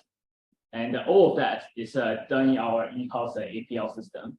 So your APL, so in fact, I've only tried APL. I never use it in real pro, and I know that dissertation written by Sue. Yeah. So, So in real usage, practical use of APL, what's the performance of the Nanopass? Performance. We have performance issues, but the APL was not a bottleneck. It's not the bottleneck. Okay. Yeah, it's the issue was our legacy data storage system, which is basically reading files on a remote server. Okay. And yeah, that's not. So it's like the network is a bottleneck, but the computation made by the APL is not. So it's not a baby. Right. Yeah, I never run into data.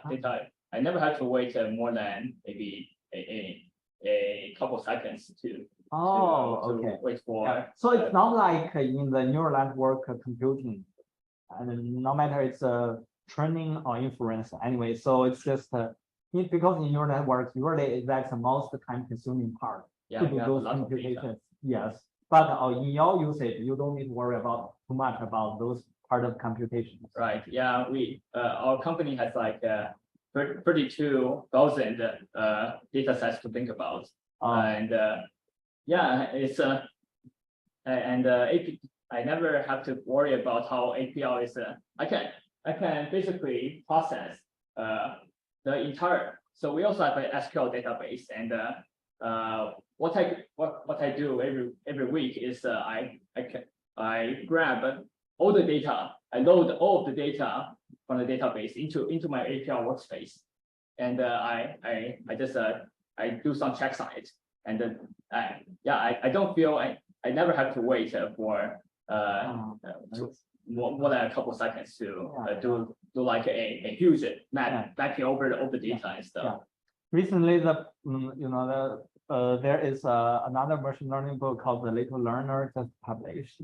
Yeah, so that book, in fact, that with the method given in the book, in fact, Null Scheme has a package for doing APL style computations. Oh, yeah. So it also has now with that package, Null Scheme can do like rank polymorphism. Oh, I see. Yeah. Yeah, I think. But it's the performance is the issue now. For if we are going to use that for like a neural network training, it will take too long because of the performance issues. So it's yeah. So that's why I'm wondering how the performance of APL. Oh yeah. The implementation I'm using, Dialog APL. Yeah. The company has put in tremendous amount of work to optimize the. Also, you have like a customized APL. It's not like the standard version. Well, it's the industry standard. This is a particular implementation. There's like it has the most users. Yeah, what Aaron is building, Aaron is also building his own compiler called Defense, and yeah, that also has a lot of performance considerations in mind. Do you see Aaron around in Indiana? Not really. I don't know if he's still in Indiana because when I arrived last summer, I don't know. I guess he has already graduated. Oh yeah, he's working with a Dialog now. Oh yeah. So I didn't have a chance. I know his dissertation. I know his name. It's just I didn't have a chance to meet him. Yeah, I derive a lot of my APL opinions from watching his talks. Oh yes, because recently, I think somehow PL world has more focus on APL or APL style of computation. Yeah, like there are some in this week there are some talks about like about the type safety or the rank polymorphism or some array operations. Right. Yes. Yeah, actually, I was on day one there was a talk by Nini and about typing tabular data, and I was the one that was asking about how do you do rank polymorphism like in APL. Yeah. Yeah, that's not. I don't think she's onto that yet. There was a dissertation, yes, about type APL, but it's fully dependent type language, and I think that student that he just stopped developing working on that language after he finished his dissertation. But yes, but there are. It combined many interesting ideas about dependent type together with the APL style rank polymorphism. But the only problem is with such a system, you have to write very complicated types. And yes, it's not like that's why there is another talk on Tuesday or Wednesday. I don't remember, but it's it has no rank polymorphism, but it put forward a simpler type system that it does not work like a dependent type system. It's just a very syntactic comparison between different terms. Such kind of system to gave some guarantee to the shapes, but of course that's not strong enough. But I know that APL do not. I think APL does not use types. Yes, APL's approach to types is keep it as simple as possible. Yeah. So yeah, in APL we only need to worry about three things: numbers, Yeah. characters, Yeah. and arrays. That's all we deal with in APL. Ah. So I don't have, and if you want to represent other data structures like dictionary, hash maps, those things, we can use the array representation as kind of a code basically, and to achieve those same features. Yeah. So yeah, that's why APL does not have the recursion. So you don't need to write the recursive function. You can, but I don't write that in production. There are small use cases. There are a couple of instances of recursion in APL, but usually the most what I use most often is maps. Oh yes, Yeah. because APL with, I guess in APL recursion, even if it has recursion, it's not the recommended way of programming. But matrix operation is a recommended way in APL, just like in MATLAB or any other tensor libraries or that. The recursion function in APL is, I think it's a relatively new feature. Because when I learned about that, I heard that there was no recursion because most of the operations can be performed by just using matrix operations, rank polymorphism, so that people don't need to write explicitly recursive functions. True. I think there's it saves some memory. In when the array we are dealing with gets too large, but our modern machines are good enough, and I think APL the old way to deal with those recursion problems was also to use gotos. Oh yes, of course. Goto is just like the assembly language or some. And so it makes the code a lot harder to read. That of course makes the control flow very confusing for everyone. Right. I still see a couple of go-tos. So your code base, I guess it must have run many years. 2 decades. 2 decades. Wow, that was a long time. And it lasted. I think it said a lot about APL when the company survived through COVID. Wow. But COVID, since your company have like 20 years, right? 2 decades. So even before COVID, your company can work well. You can make a lot of profits. So COVID shouldn't be a problem. You have so many it's done well already. True. And the COVID also brought about working from home. And my senior programmer, he's been an old-time APLer. He's been working from home well before the pandemic. So he was working from home before it was cool. Oh yeah. So I've never met. So you has to graduated, right? I think Aaron graduated. Aaron graduated, but is he working as some developer or as he's working at Dialog, doing research. I would assume. The Dialog is a company. Yes. Oh, okay. APL has a funny licensing scheme where you can download the APL IDE, the interpreter, for free. But if you want to make money with it, you have to buy some license.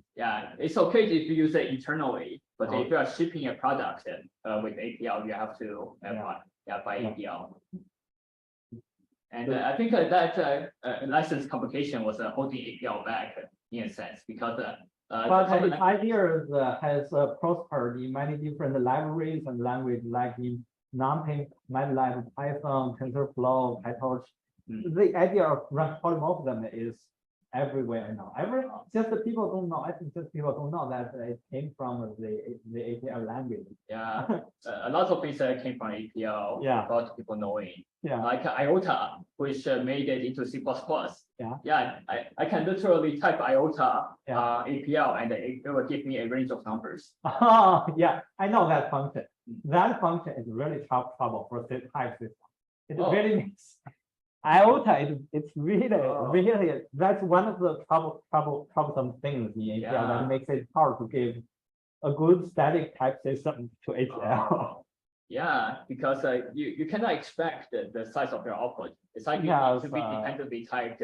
Yeah, that's why dependent type system is required for such kind of for yeah. such kind of language. I see. And another is like the filter. It's any function that changes the shape of an input. That's a problem. Yeah, change the shape. Yeah, Yeah. you can. Yeah, what type? I guess a map. I think a map is a pretty well typed. Map, Yeah. that depends on, in fact, the map is not the problem. It depends on what function is being mapped. Oh, Yeah, maybe some function will map it to a number. It gave you an array of like iota. If you are mapping iota, you get result of unknown shapes. yeah. One thing I do at work is sometimes I want to compare two equally sized shaped arrays. So what I do is not compare. I want to display that side by side. So I have a function that it takes two arrays and basically turns each cell, combines it, makes a two tuple with each cell. So each cell is a tuple of two. And I think that's an interesting thing to type as well. Yeah, you can, if you are interested, you can check that dissertation. It was last year or it's just called a typed program language. Ah, I see. Oh, ATL. Yeah, APL. Oh, HTTP. Nice. So how did you get into Indiana State? Oh, I mean, Indiana, I don't know why I just stated to every US university. I don't know either. I just came here. So yes, I'm interested in program languages, and I know Indiana University is famous for it's like one of the famous school in the field of program language. Oh, that's why I want to go to Indiana University. Oh. Yes, then I got accepted somehow. So I had the chance to come to Indiana University. Nice. Yeah. Nice. What year are you? This is my second year. Second year. Yeah. Nice. So do you like what did you do in first year? Is it more courses? More or? courses. Most of the part of our courses, and so yeah. But starting from this year, I have to so finding my topic and working hard on it. Yeah, that's what I need to do. That's why I come to this conference this year. Oh, I see. So so your company. So before you work for your company, are you a PhD or? No, I was during my bachelor's that I got hired. Yeah, I got hired during my bachelor's. Okay. And also you quit? No. Well, more or less, yeah, because I already finished my thesis in undergrad. Okay. And I took all the senior courses as well, but what I'm missing is two freshman courses. Wow, that's that's nothing. Yeah. Yeah, so I'm just putting it up right now to make some money and pay back my tuition. I see. Yes. So that's you have get everything you need. It's just the certificate is not important to you, I guess. Yeah, and because I'm having a lot more fun working with APL and then school and my school is a pretty long-range school, and the PL resources there is very, very limited. Most of the FP knowledge is from self-study. I just was looking things up myself, but reading papers and stuff. Oh yes. But I guess somehow everyone entered the area of PL from some very weird way. Yeah. In a very yes, in a very private way. Yeah. I have to say. Yeah, and the inventor of APL, Yeah. Ken Everson, he also noticed this pattern and Yeah. one quote from him was, I'm paraphrasing Yeah. here, it's a lot more difficult to teach APL at the school. And the easy way is to let people discover and play with APL by themselves. Yes, yes. Yeah, so if you are interested, the little learner, in fact, have a very gentle introduction to the rank polymorphism mechanism. Oh, I Yeah. see. But it was introduced in the recursive way. Of course, in the end, you don't need to write the recursive functions, but the internal mechanism is explained with the recursive functions. Oh, But yeah, the little learner. the little learner. I see. There's the little, Yeah. little everything now. Schemer, Yeah, all- typer, prover. Yeah, everything written by the same author. Yeah, every Oh. book. Yeah. Is the author from Indiana U as well? Yes, he is my advisor, in fact. Oh, Yeah, nice. that's why I know the book. I see. Yeah. Wait, is it Guy Steele? Castillo wrote the forward for the book. Oh, I see. It's just, oh yeah, I see forward by. Yeah. Okay, yeah, that's a nice way to gain first offer. Yeah. So Peter's your supervisor. No. He also wrote the forward for the book. Oh, I see. There are Oh, two I see. forwards. Okay, Yeah. there's so many names. Yes. Let me guess. So Daniel. Yeah. Okay, Yeah. got it right.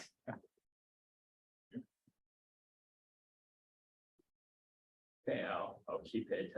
I'll save that. And the other thing is ATPL, a type. Program language. Yeah. See if you can find the dissertation of that type.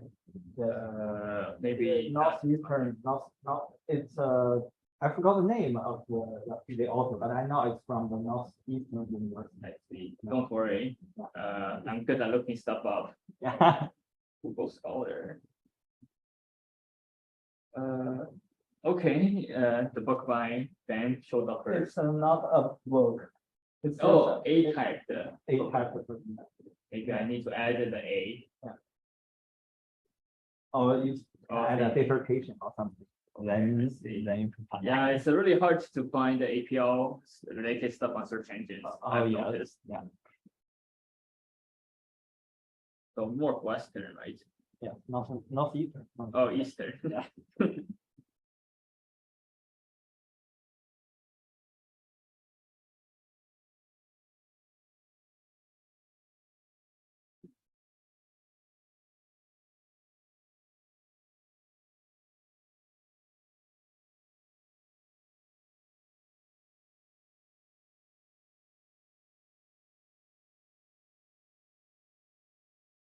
Oh my goodness, this is so hard to find and trying every search engine. Oh, yes, it took me a while to find this one. Yeah. I see.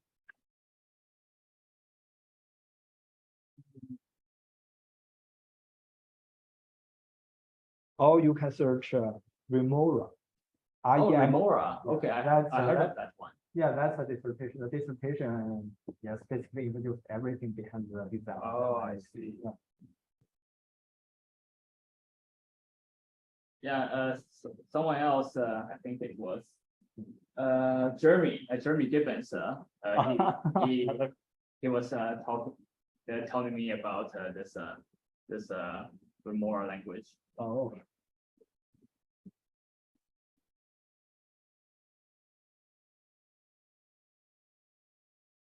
Oh, yes.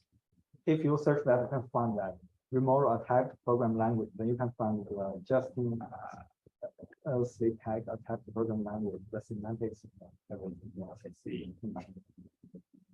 Justin, by Justin. Yes, Justin, yes. All right, shall we get started again?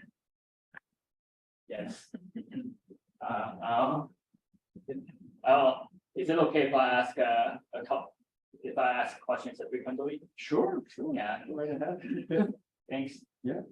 Please do. Definitely, this is why you're here in person. Gonna ask away. Right. Cool. So, actually, you were at, I just want to, don't know if everyone saw it, but you were asking a good question about like, what is the output supposed to look like from this pass? Right. And so for this particular little example, which is if the input is, the subtraction of two inputs and then printing, then the output of our removed complex operand should, introduce these new variables T1, 2, and 3, and then we're printing out T3.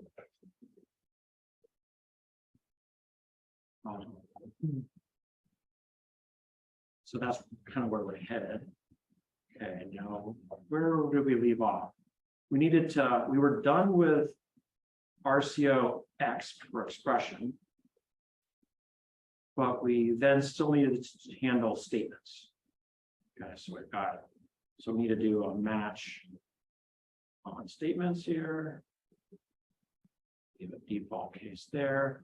Let's go over to the grammar file again. So here's our grammar for statements. So that's going to tell us, what cases we need.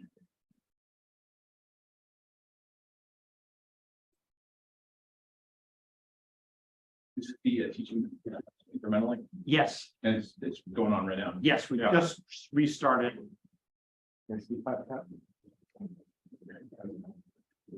Just back from our coffee break.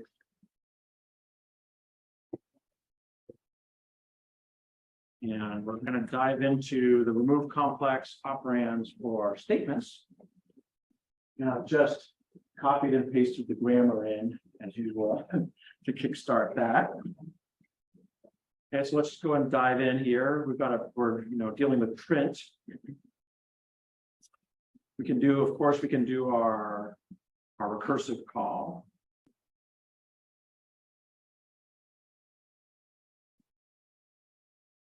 So, right on that sub expression, the thing that we're trying to print.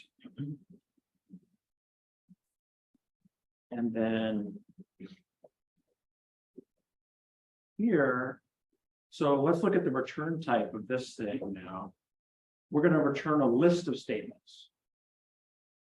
Okay, so each statement might turn into just one statement, then it's like in a singleton list, or it could be lots of statements, right? Depending on how many temporaries we had to generate for the sub-expression, could have been a lot or not. So we'll have those temps, but then we need to add on the code for this call to print, right? So we're going to want to throw down one of these, but now instead of that expression, just do that one down there.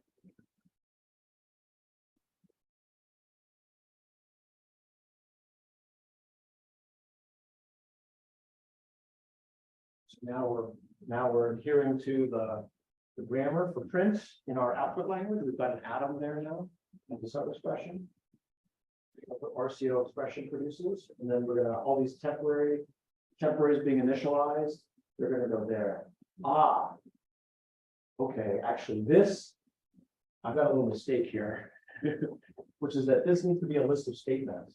These temps are not a list of statements right now, are they? No, right, because those are environment. Yeah, it's a association, environment. So we need to iterate over those.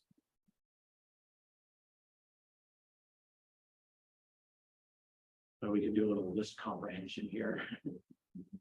And we need to do an assignment statement. Say it's going to look like that. The AST for assignment statements is a little bit strange in Python. You can actually have multiple left-hand sides. So that's why I've added the angle brackets here, is that this is a single list. We don't, for our little language, we don't have. You have a little left inside because you're doing binding, putting a couple on one. Yeah.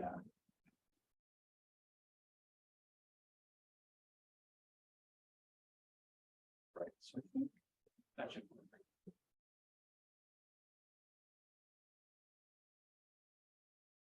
Okay, now this one's kind of interesting. So of course we need our temps there. We need to do the same deal with our temps. And we might think about taking this and turning it into like a helper function, maybe. Like that for now. I guess now, do we need to do anything with this atom?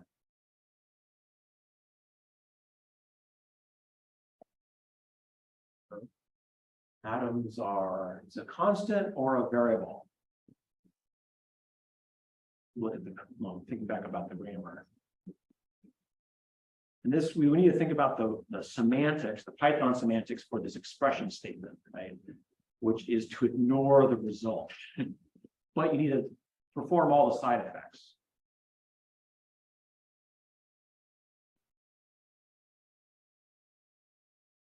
It's really the evaluation of the expression.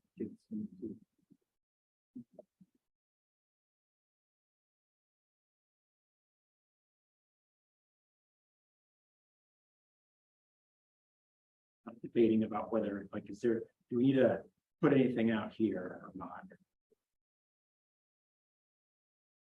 Like we did with the print.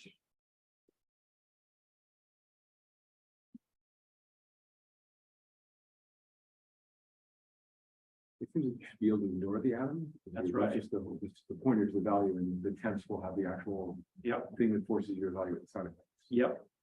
Yeah, all the side effects. I mean, because if you think about const and var, neither of those language forms can do side effects.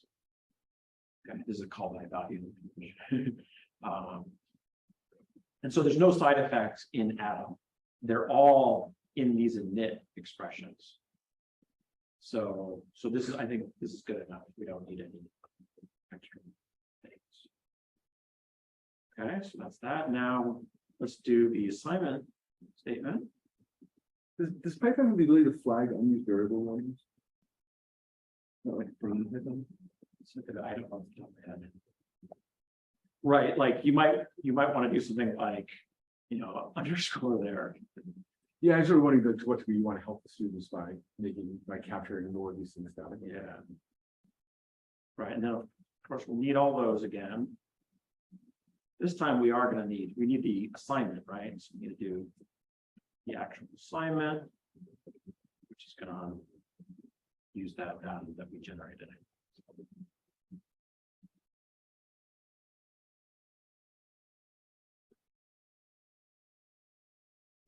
A little bit worried about using the same name there. Proactively change that.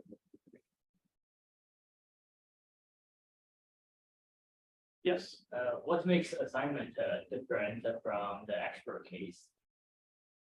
Well, in the expert case, the result of this expression, you know, if we look at the Python semantics for expert, we're supposed to throw it away. Whereas for assignment, we're supposed to put the result of expert into this variable. So that's what that does. Wait, is the grammar right? The grammar says assign can take an X on the right hand side. Shouldn't that be only atom for Lvar? So great spotting that. That's going to foreshadowing. Okay, keep that question in your head, and we're getting close to being able to run this. And some funny things are going to happen, okay? And we're going to need to iterate a little bit. And it has to do with this distinction, where in some sense we've done a little bit of overkill here, right? Like this could have been we could have left it as an X, but we sort of turned it into it. I mean, atoms are X's, so this is okay. But it's like we might have turned too many things into atoms. We might have generated too many temporary variables. Okay, and so we'll see that in a second. All right, so let's put the final touches on this. We just have to do a case for the module. That's a list of statements inside of it.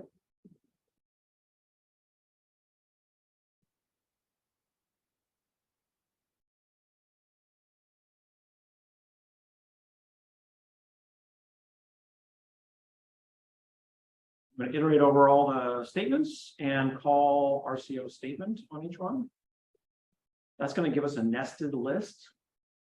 All right, so the first S is for statement. The second one is for plural statements. And the third one is that is lists of statements. So that's how I've got this variable name here. And then we need to flatten that, which we can do conveniently in Python with this sum function, because plus is the pen. Rolling my eyes.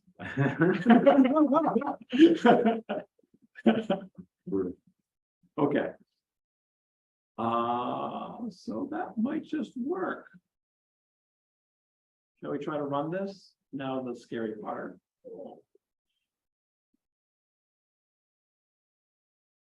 And let's remind ourselves where we stand with our test system. Right, it's going to call down here. We're going to run. Right, we're going to do the sub input test, and then we're going to go ahead and run remove complex operands.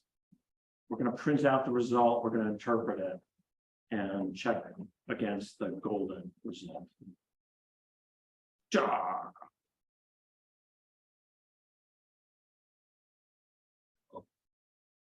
I don't have an atom type definition, so I better all of that as expert for now. I would need to go define another base class. All right, so here we've died somewhere else. M, that should be using X.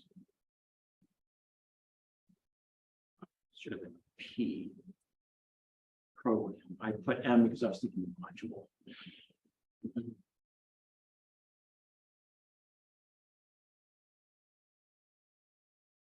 This is where like a type checker would have been helpful. I'm now like type, and we're basically type checking by a runtime. Okay.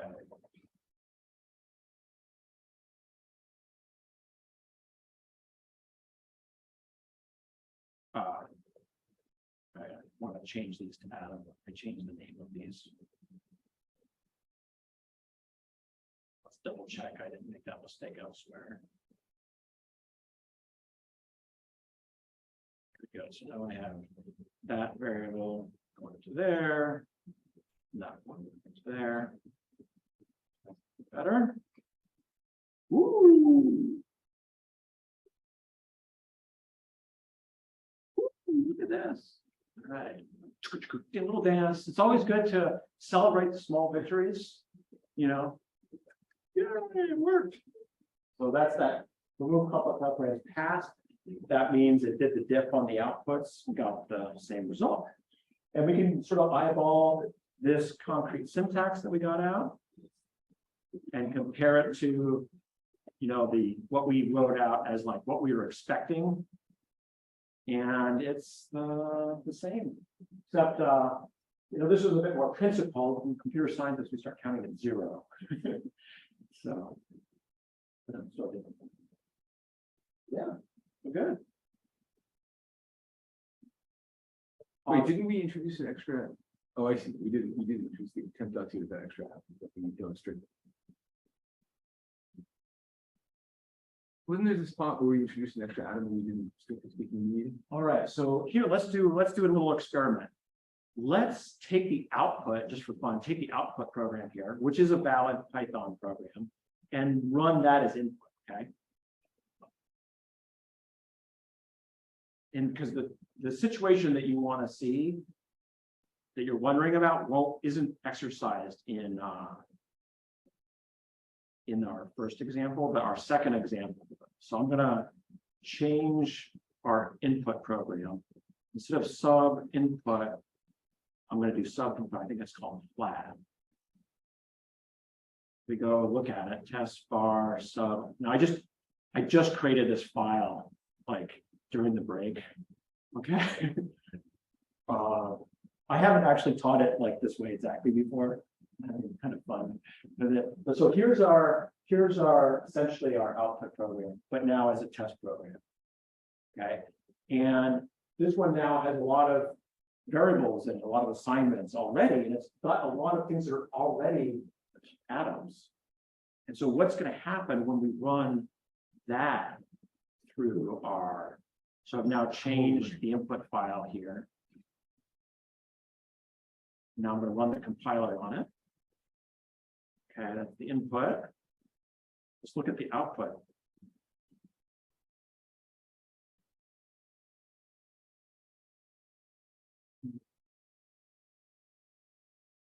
Yep.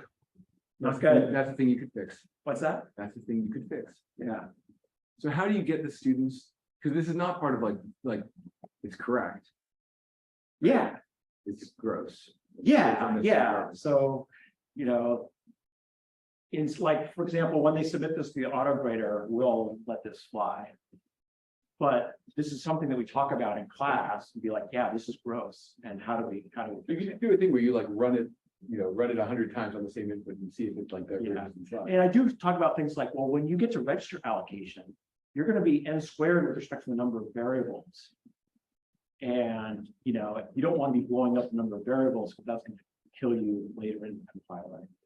And we could do time limits on compile times or something like that if we really wanted to be mean. But yeah, that's kind of a fun discussion. All right, so how do we fix this? We'll fix our compiler. Let me just check if the expression is in add-on. All right, so Pattern. the question is sort of where do we do that? Here, let's go in. Let's sort of stare at our compiler here.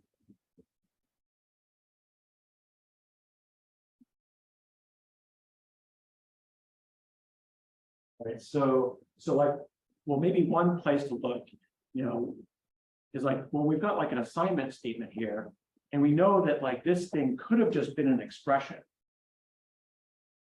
but we turned it into an add-on anyways. So that's like one of the points of overkill. And so what would we need to change about the code here?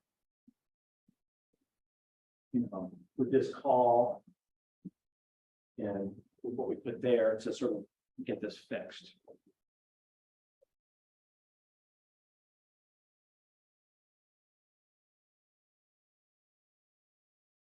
Go deeper on the pattern match in the X to see if it's a constant or a name. That I think that is a first sort of inclination to do that. The problem is that sort of that issue is going to happen at every level, right? That you might have that you're going to have to I think you could do like another pass to just flatten. Running that. You could like run the. So in some sense,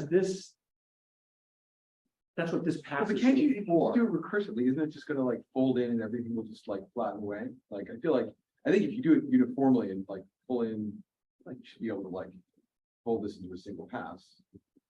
Right, as long as you make sure it like pulls things up from the bottom all the way through. Yeah.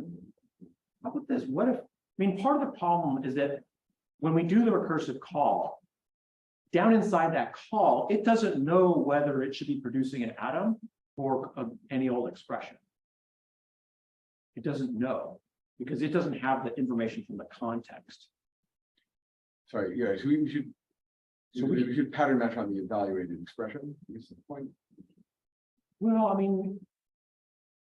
we sort of, the thing is, I really try to encourage students to like, when you're writing recursive functions, don't do nested pattern, don't ever, just do the recursive call and sub expressions, right? And so just kind of stick with that pattern. What I recommend is that we just need to send information down to help the recursive call decide what to do, right? So for example, if we add another parameter, so this is one way to do it. There's multiple ways to do this, but you could add a need atomic.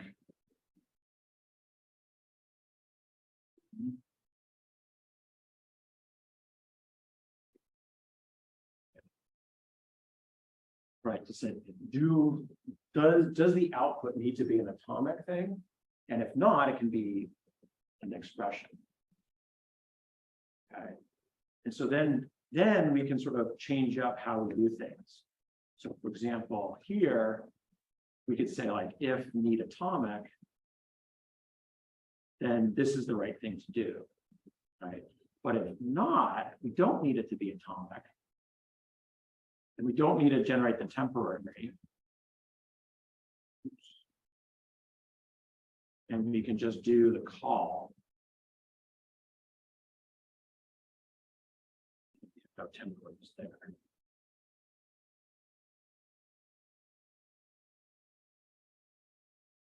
The idea is that we're, sort of communicating down, down the recursive calls, so they know a little bit about the context of where they're being called from, and can then sort of dispatch and do, do the right thing. So we could basically do the same.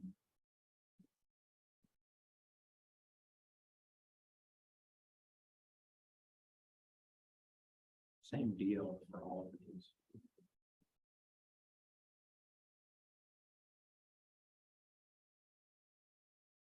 Actually,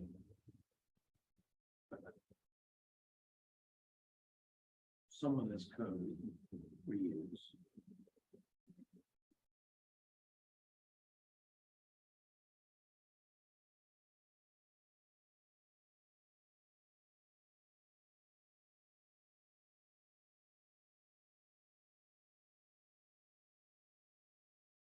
This is where you wish you had just the one primitive op node instead of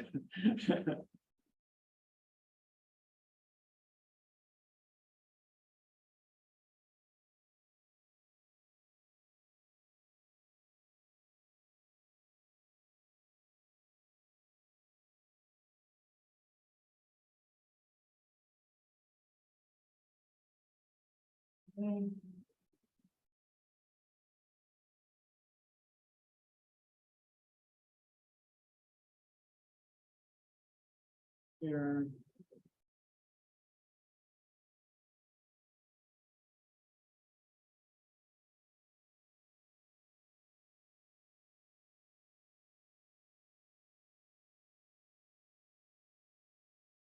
Okay. All right, now we need to look at all of our calls. Actually, we need to look at all of our calls to RCOX and talk about, like, should we be passing in true or false as this extra parameter, right? And we basically need to be thinking about, like, the okay, so here's a call to RCOX inside of the Unary sub linear subtraction. So should that be true that we need atomic, or false?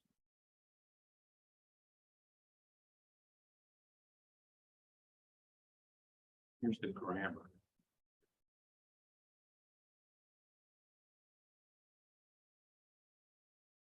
Oh, true. True, yes. Right, so whenever we see like atom in the sub-expression in grammar, then that means we need to do a true in our recursive call, right? Which means we also need true here, here, there, all those. And then what about here? Get into grammar. If we look at print, yeah, okay, that one needed to be atomic. For expr, though, this one does not need to be atomic. So we'll do a false there. And then for assignment, that's also going to be a false.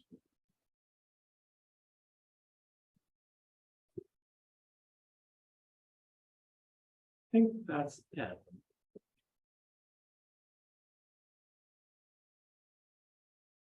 Did I go too fast, or is that makes sense? There may be other ways to sort of get this job done.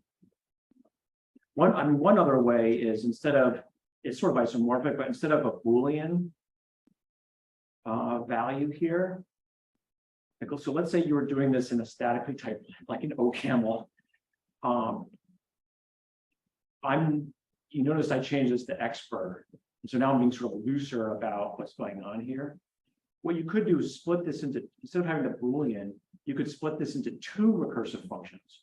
One that you call when you want it to be an atom, and the other when you want it to be an expression, any other expression.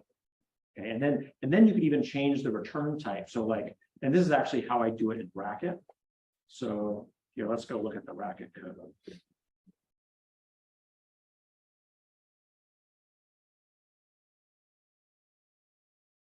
So in Racket, I have one function that's RCO atom that returns a, so it's, it looks like the one we just created.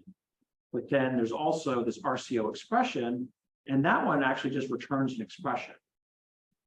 And it uses let expressions to sort of, instead of assignment statements, it's just wrapping it, the expression in lets.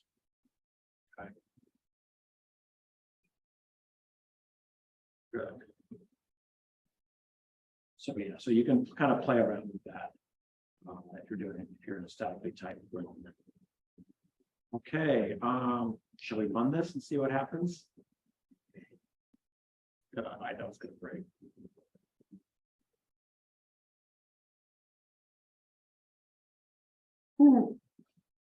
It works. Okay. And check out that output now.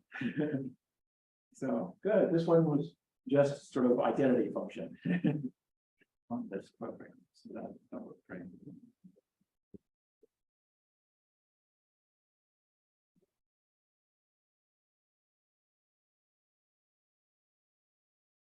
So that's it for remove complex.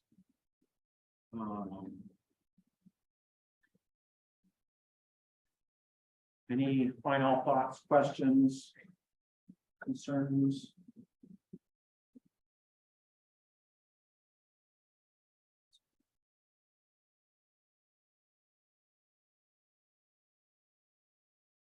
From a teaching perspective, this, adding this parameter is definitely a sort of a complication.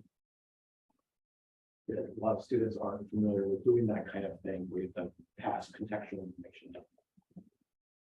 And also, a lot of times they're not as familiar with returning two different things back up. So that's where this sort of stretches students a little bit. Do you typically cause them to get this part right, or do you sort of let them not worry about it too much? I do kind of push on them to get it right. And it's actually like one thing I like to do with the students is we do code reviews in class after assignment's been done, and I anonymize their code. I'll go grab their code from the auto grader that's been submitted, anonymize it, and then we'll put it up in front of everybody and talk about it. And oh, here's an interesting way to organize it, or oh, here's maybe this was overly complex, this solution, or didn't quite get the job done. So we can sort of talk through those issues. Oftentimes they'll make mistakes that I would never dream of them making. And so, the code review is the only way for me to become cognizant of what can happen and what they're doing wrong. And so, so I find that pretty valuable. Otherwise, I wish we wouldn't talk about it. And then they might keep doing things a certain way that's like way less efficient or nice. Right. Do we want to, let's see, we've got about, an hour still? Yeah, we've got an hour left. We could dive into selecting instructions. That's one thing we could do. We could sort of then switch back into sort of a more overview mode for the rest of the passage. I'm very curious to understand how the incrementality works now, right? Like here we are talking about this is all about the first 2 weeks, right? Right. What we're talking about. These are like the first set of passages. Then what does the process look like when you're like, and now the language grows? Yeah. I'm very curious to understand how that, because that's much of the course is that, right? Like Yeah. at the beginning. Right, that's a really good point.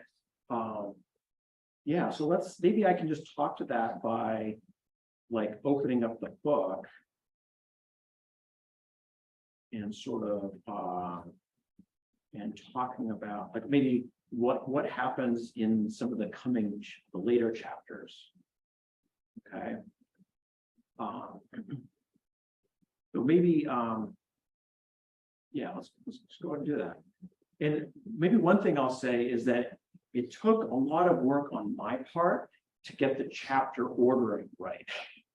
Okay, because the language features are built up in a very specific order to make it possible to do like later language features, for example.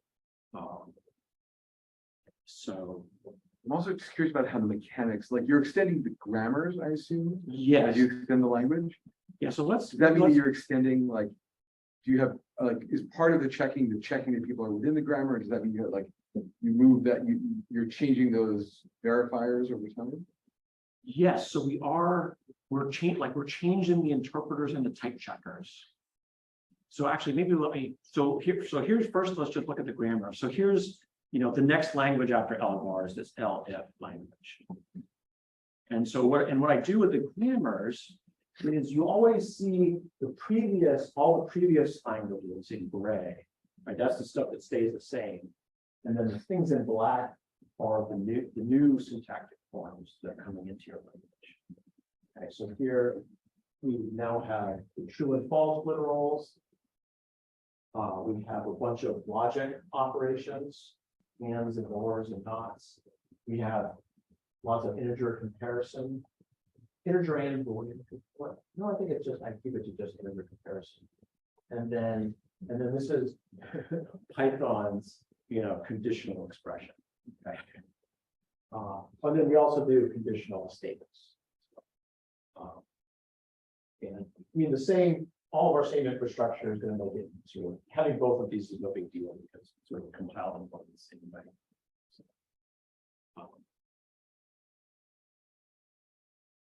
So from a grammar standpoint, it's like, okay, here's the new language forms. Oftentimes what this means is that in the existing passes, you're going to add cases for all the new forms. And you need to think through like how do you deal with those cases. And sometimes you also need new passes as well. Okay, so in terms of checking, so like, let me show you the interpreters a little bit here. So like, here's the interpreter for Lvar. And actually you can see that it inherits from Lint. So the chapter 1 has this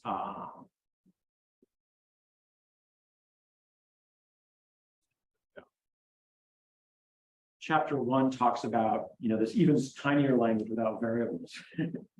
That just has integer arithmetic. So this is where, we have the interpreter for all the integer stuff. And then this interpreter inherits from Lint. And this is basically a way for me to, I need to maintain, lots of instructor solutions for slightly different languages and lots of interpreters for slightly different languages. So I'm using this inheritance approach to give myself open recursion and sort of extensibility, because it's like the expression problem here, right? So this is one way to do it. So by making these things methods, I'm sort of leveraging. So like, for example, when I call interp expression here over here, that's really, since this is OO, object-oriented language, that's open recursion. So that'll pick up like this new name case, come back and hit the drive class and then give you that. Okay. So for the most part, my interpreters can just add new cases and leverage the old ones. And that's good because, like, let's say you try to, each interpreter really only interprets the current language, not anything extra. So you'd get errors if you tried to give it some language that's outside the going part. Then there's also type checkers. And the student solutions are structured the same way. They're also using inheritance for They don't have to. So they can just like go off, just like edit and extend. Yeah, they could just edit in place. And there's not really a strong reason for them to do it this way, because they don't need to maintain n different versions, right? They just need to maintain one version that evolves. But if they want to do it this way, it's fine. It's, there's a little bit of overhead to thinking about it in this program. Okay, so there's the interpreters, there's also the type checkers. I guess it starts with Lvar. So this is just sort of a bog simple type checker that I've written for like the Lvar language. And technically speaking, Lvar by itself can't have type errors because the only type is int. Okay, so you literally can't. So this is maybe a glorified grammar checker. Okay, but when you get to elif, that's when you've got Booleans in a Boolean type. So you've got two different types of things, and so you can have actual type errors. Okay, but I need to inherit this stuff, so I've got to separate it out. And so when we learn about, the chapter on conditionals is where we learn about type checking. So that's where like, oh, what is a type checker? And then the notion of your type checker as a precondition to your compiler. Okay, so if you want to think of it that way, that okay, these type incorrect programs get rejected, they never even get fed into the rest of the compiler. And sometimes students have like an urge to maybe like put various guards or checks or defensive programming in their compilers, but reduplicating some of the checking the type checker would have already done. And so I kind of have to, that's a good point to talk to them about. No, you don't need to do that. You got the type checker there, and let it do its thing, and then it's establishing lots of invariants that you can then assume are true. Okay. So there's the type checkers.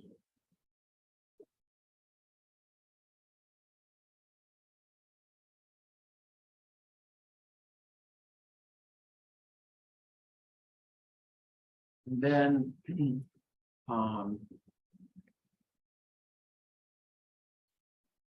so let's talk a little bit about the intermediate languages also have to be extended.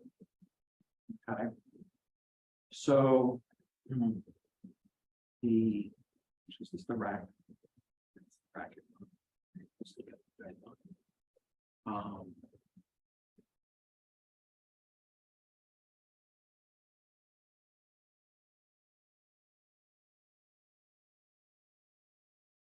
That's the Python conditionals, interpreter.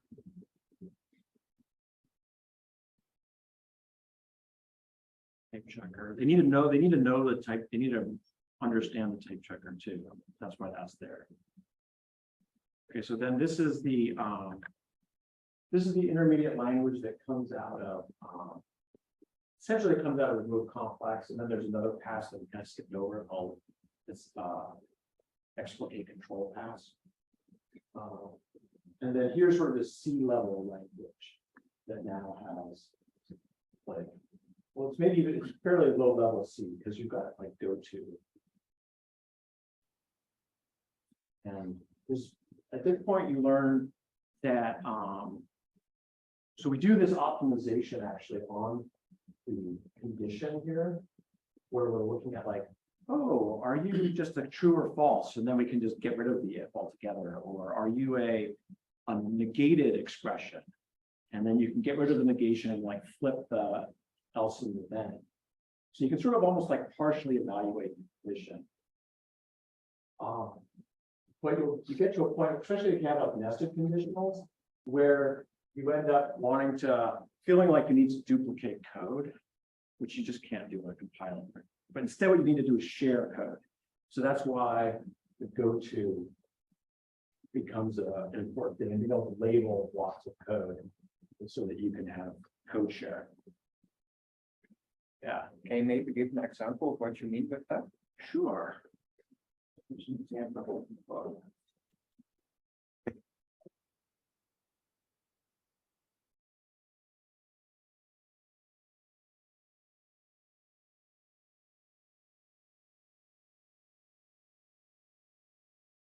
So like here's one of these nasty nested conditionals, okay? And I mean, actually, and you might wonder like, who's going to write code like this? But so like, for example, it's a fairly normal thing to take things like ands and ors and sort of expand those out into conditional expressions. And so you can very easily end up with lots lots of these things, arising in your intermediate languages. Okay, and needing to deal with it, right? So here, to help you read it, so here we have a conditional saying if x is less than 1, then return that, otherwise that. And so those are booleans. That boolean will decide which way to go on this if, whether it be y plus 2 or y plus 10. Right, so you've got one condition depending on another conditional. And so, oh, and then I should also mention that part of the motivation for why we want to get down to a place where the conditions are really just these sort of atomic things, because at the x86 level, we don't want to be dealing with arbitrary booleans. Like, let's say x is sort of an arbitrary boolean, then we're gonna have to compare, like, oh, is it a 0 or a 1? And then there's a silly dance you have to do to set the condition code, and then you get to finally do this jump JE or jump if equal, right? And all of this stuff here, like, let's say you already just did a compare to get to the x. That compare would have set the condition code, and then you could have deleted all these instructions. So you really want sort of if, like, to have a comparison right there in your intermediate language so that it maps easily to the x86. Okay, so one way we could restructure this code is to sort of push one of the ifs into the other one. Okay, so this is our same program, but I pushed the outer sort of into the inner one. Okay, so now we first do this x less than 1, right now on the outer thing, and this is just this nice conditional. This is going to be a CMP compare Q, and then a jump equal, right? And then it can jump to one of these two branches, and then now here we have what used to be the outer if, and then the bodies of what was the range there. Okay, but look what happened. These two branches now, we've duplicated these two parts of the code, right? And that's a big no-no. We can't duplicate code, right? So what you really want to do is you want to be able to share. You want to, in here, instead of having y plus 2, you want to have a go-to, and a go-to here to the same place. So this is y plus 2. So that's the right. So this is what we end up with, doing it sort of the right way. And we have, okay, so now it's like, okay, x, this x less than 1. That's, if you think from a control flow point of view, that's the first thing that happens. That's boom right up there. And then go to block 6 or block 7, right? Block 6 is going to do the x equals 0. Block 7 is going to do the x equals 2. Right, and then those now, either way, you're going to go to block 4 or block 5. So those are shared, and that's where you've got your y plus 2 and y plus 3.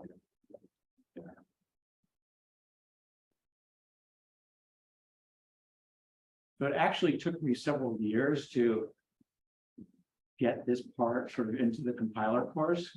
Because at first I wasn't doing this optimization, I was just generating the bad code sequence for these. Oh, and maybe just kind of show you what the do I have the x86 for this? Show you how nice it comes out at the end of the day.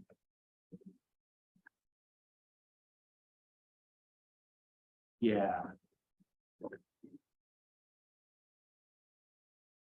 Like you can see here, like you just had this CMPQ, like this is the is x equals 1, and then jump right after that.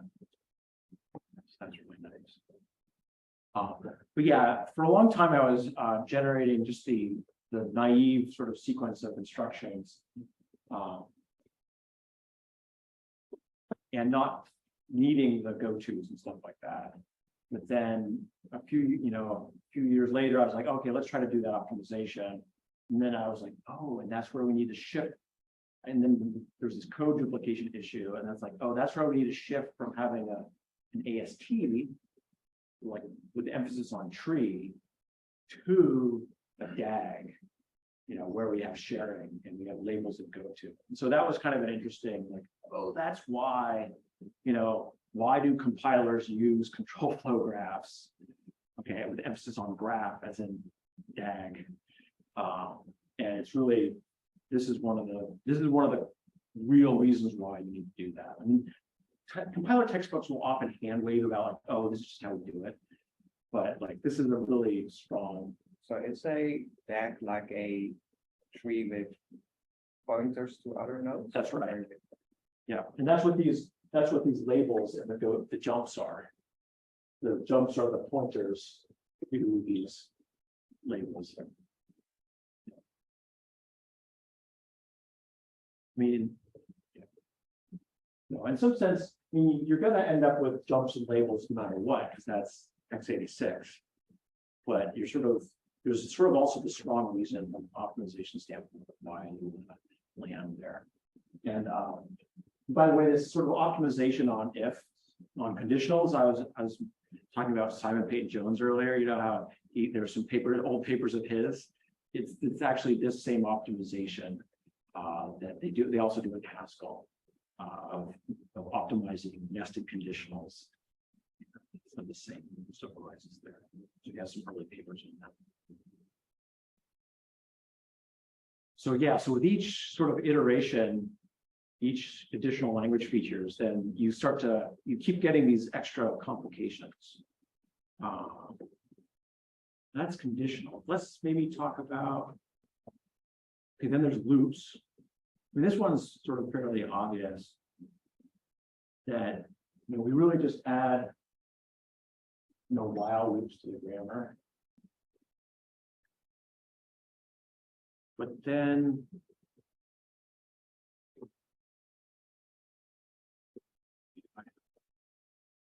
nice picture. I don't have a nice picture.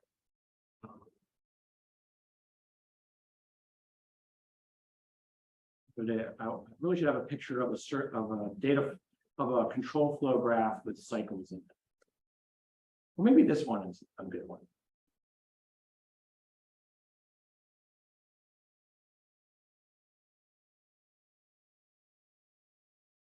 Okay, good. Yes, this one has a cycle on it.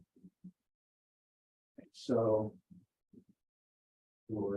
this is like after you've already lowered down a while loop to the sort of this low level C language layer. So you start out hit block 5. This is like the header of the loop where you're deciding which way to go. Block 7 is the body of the loop. And then at the bottom of the body, you jump back to the loop header. So there's your loop or your cycle in the control flow graph. Okay. And so this is where things get more interesting for the register allocator. Okay, so the register allocator it needs to figure out, there's a classical thing called liveness analysis. It needs to figure out which range of code is a certain variable being used in. Because if two variables are being used at different ranges, you can put them in the same register. Right? So it's like time sharing or something. Your ski condo.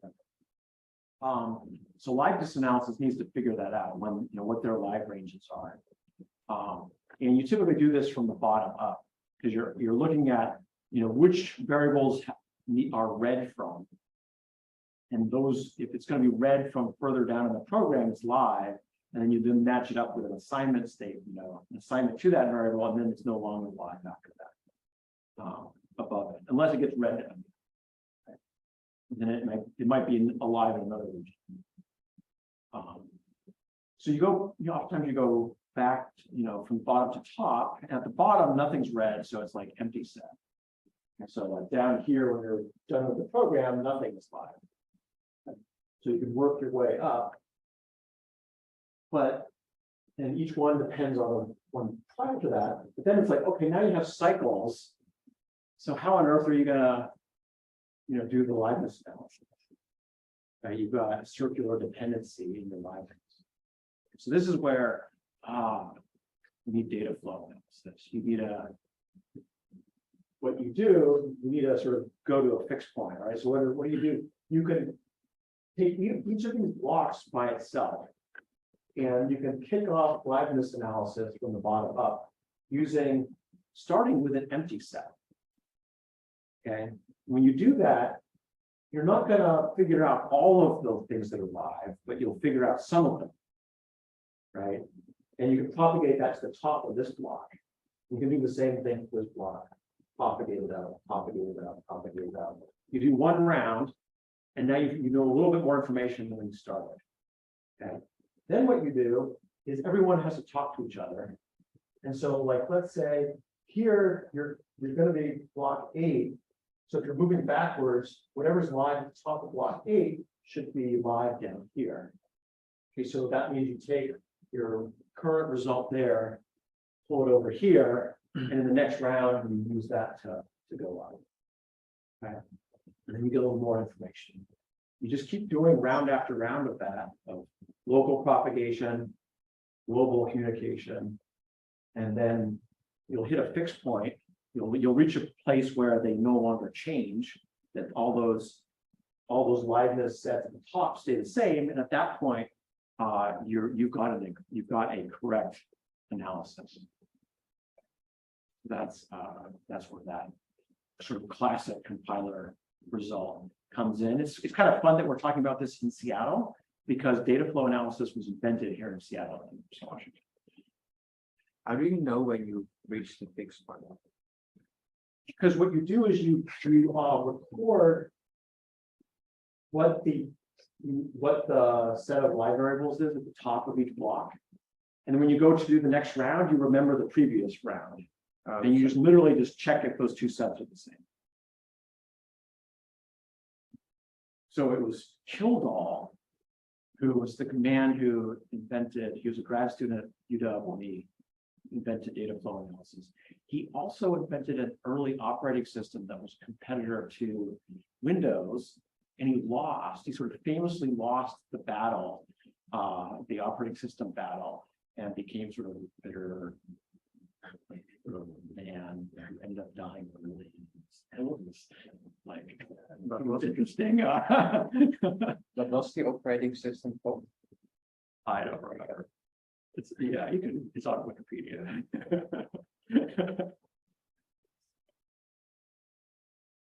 That's while loops. What about lambdas? Lambdas, yes, lambdas are so much fun. Okay, the story for lambdas is somewhat involved because so we do what's called flat closures, which is like the way Shea-Scheme and a lot of good compilers do it, where you represent a lambda turns into a tuple with in the beginning of the tuple is a pointer, to a function, to the code. So it's a code pointer. And then the rest of the tuple has the values of the free variables. Okay. Now, obviously, I just said you need to use a tuple, right? So that's why this chapter has to be here before we get to lambdas. Is we have to introduce tuples, and we need to introduce garbage collection, because those closures actually have to get garbage collected. So that's why tuples is here. But let's just for fun kind of skip over tuples. And by the way, I go over what kind of a copying collector. So it's perhaps one of the simplest collectors. We give them the code for the copying collector that's been written in C, but they have to interface to it. And there's a bunch of interesting things you have to do from a code generation standpoint in terms of calling conventions and making sure certain things like your live routes are visible to the garbage collector and the server. So there's a bunch of things the compiler has to do right to communicate to the collector. So that's what they have to deal with on the compiler side. So after tuples, we do functions. And by functions, I mean C style functions. So if you look at the grammar here, functions are top level definitions. Okay. But you can, but we also, you'll see that there's a callable type here. So that's Python's way of saying function type. And so because there's a function type, that means they're sort of first class in the sense of you can pass functions around. Okay. And you really, it's a function pointer in C terminology, right? And you need that for closures because, you know, I talked about putting that the first thing in the tuple is going to be a function pointer, right? So this is laying the groundwork for exactly what we need to do closure conversion. And this is where, so you introduce these kind of functions. This is where we talk about a lot more about calling conventions and you know, how you pass parameters. We even do efficient tail calls in this chapter, which is kind of neat. We added that just a couple of years ago. My student Michael did that, which is great. And then we get lambdas. Let's jump into lambdas here. So here's a good picture of what a lambda looks like, and here's the code.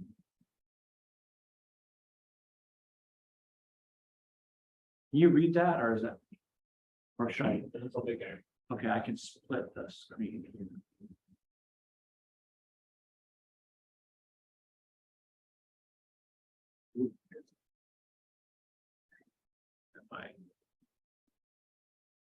There we go.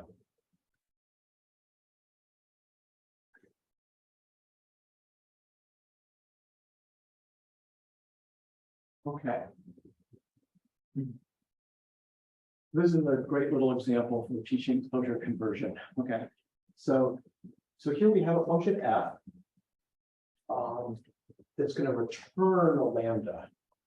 Okay. So it's returning functions of integers to integers. Okay, then down here, you have two calls to f. Okay, so we're going to create two lambdas. Right, so the first lambda we're going to put into this g variable, and the second lambda we're going to put into h. And then we're going to call, oh, and notice that we call f with different parameters, different arguments here. That's key to this example. And then we're calling g and h with different values as well. Right. And so now let's look at down below here, we have the memory representation that, you know, once their compilers do everything that it's supposed to do with the closure conversion, this is what the memory will look like as it's done. Okay. So the code over here, the squiggly stuff, imagine that's the body of this lambda. It does the x plus y plus z essentially. Okay. You know, we can get into more of what that looks like. But this tuple here, with the function pointer and the two values, this is what we refer to as this flat closure representation. And notice that we only have the variables that actually get used in that, and not variables that are up. You know, there could have been lots of other variables in scope, but we don't need them, so we don't put them in the tuple. Right? So this is actually a great example of why you need to understand how to compute what's called the free variables of an expression.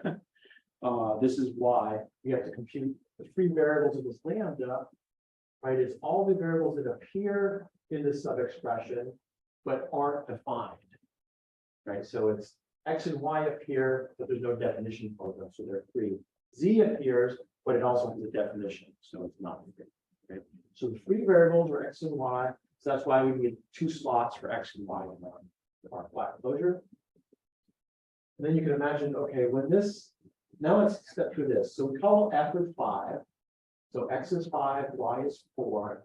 So when we execute this lambda here, we're gonna, what's happening at runtime is that lambda is allocating this tuple, filling in 5 and 4 there. Okay. and setting up this function pointer to that, to a, what is then going to be a globally defined function to do that code sequence. So that creates this thing in memory, and then we call f again.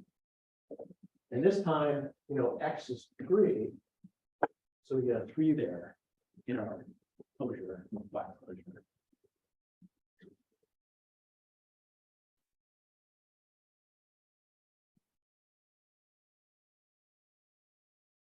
Right, and then let's think about what happens when we call G11. Okay, so that's the 11 is going to go into Z here.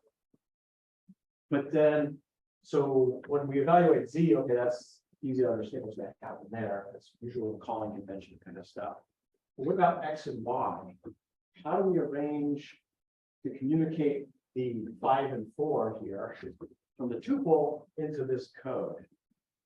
And this is one of the special things about closure conversion dance. Let me see if I think I have the code for this. What happens exactly?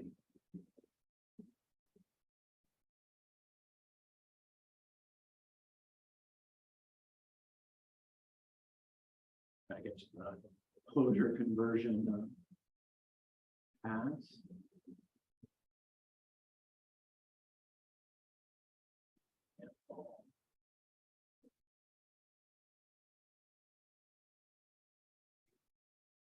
Here we go. Here's the closure conversion.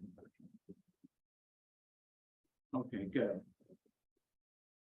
So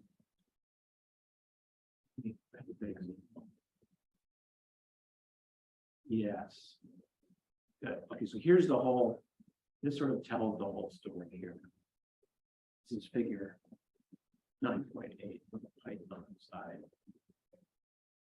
So part of the story with the closure conversion is, well, how do you turn this lambda into a globally defined function? Okay, and so here this lambda 0 is that globally defined function.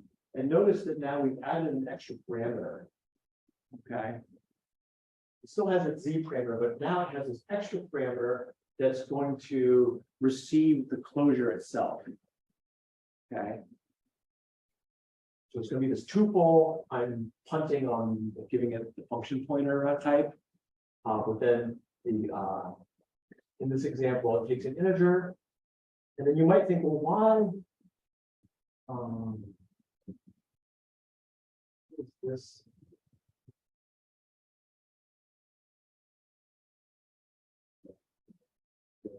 It has to do with an assign. Oh, this is an assigned variable. So since this variable is being assigned to it like a mutable variable, it gets boxed. Okay. So that's how we box it with the tuples. But the main point here is that we've added these, instead of just x plus y plus z, we've added these two lines here now that say, oh, we can get the values for those free variables out of that tuple, out of the closure. Okay. So we read our x and y, our free variables out of the closure, and then the rest of the code can run as it normally would. So that's how we transform body of one of these lambdas. And then the other half of this is, well, what happens when you call a lambda? I mean, yeah, a lambda. Like, let's look at this G11. What happens when we call G11? So that's down here. Okay. And so what we're doing here is that G now, right, when we evaluate this G up here, G is going to produce a closure, right? Which means it's a tuple. Okay. So we get the 0th thing out of the tuple. That's our function pointer. And we can call that, right? So this is now a function call. And we've got the argument 11, that's going to go over here. But then for that first parameter, which is going to go into this FVS, this is free variables parameter, that's the, right, this is where we're going to put the closure itself as its sort of as its first parameter. this feels sort of circular. And it is. I'll pause there for a moment. So this is a pretty interesting pass in that there's a bunch of moving parts. And it's all this sort of symphony or choreography that all have to work together to make the whole thing work. There's lots of transformations happening at different points in the AST. And I feel like this is almost like the climax of the course right here, because so many different pieces built up to making this be possible.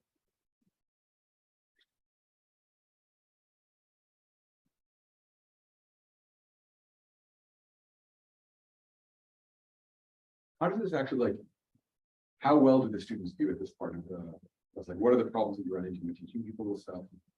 How do they get, how do they deal with, adding some like such a big complicated chunk to this thing? Yeah, this is a hard assignment. I mean, it turns out that the actual amount of code that you have to write for this assignment is relatively low, but it's sort of conceptually. And so these like little examples like this that I've got, I think are crucial, where they can sort of iterate on that, and they can see that they've got it wrong, and sort of stare at what the output's supposed to look like, and they can iterate on that. Finally get it right. One other challenge though is that sometimes they still have undiscovered bugs from earlier in the compiler, and then find out like if they screwed up something with tuples or functions, then they might end up exposing that when they're working on lambdas, and those are extra painful to debug.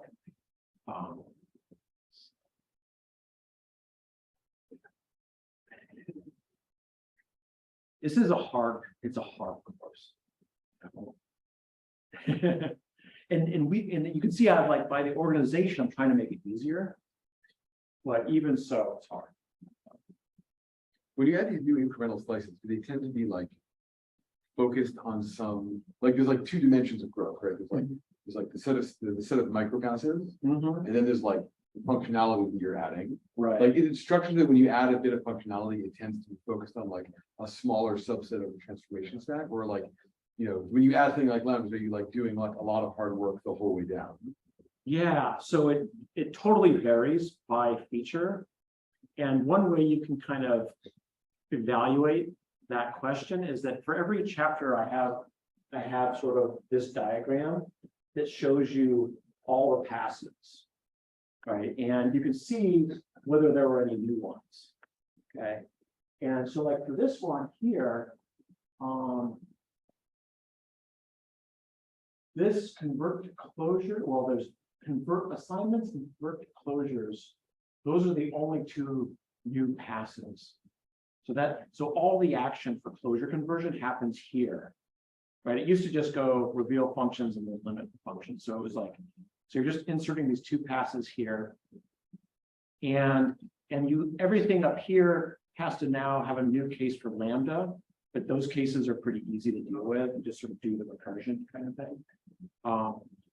So this one is sort of an example where there's sort of a localized change that has to happen.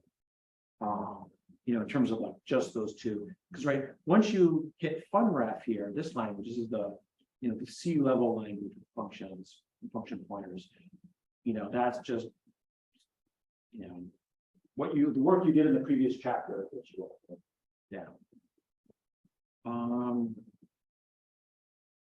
think I'm trying to think of a chapter where there's more changes like throughout. I think that the functions chapter is probably chapter 8 is probably a good example of that, where there are some new passes. You can real functions and limit functions, but these passes are not all that interesting. And really, the interesting changes are having to do with like calling convention kind of stuff. And so that's going to happen. I want to say that happens in prelude and conclusion. And then also there's a lot of new instructions. So you're doing new things in select instructions. The register allocation is now happening not just once for the whole program, but now you're doing register allocation on a per function basis. So you can't, I mean, this diagram doesn't, talk to that stuff, but if you, so each chapter will have like a description of what needs to happen. So for every pass that has like non-trivial changes to that pass, then I'll have a description of what needs to happen. These examples.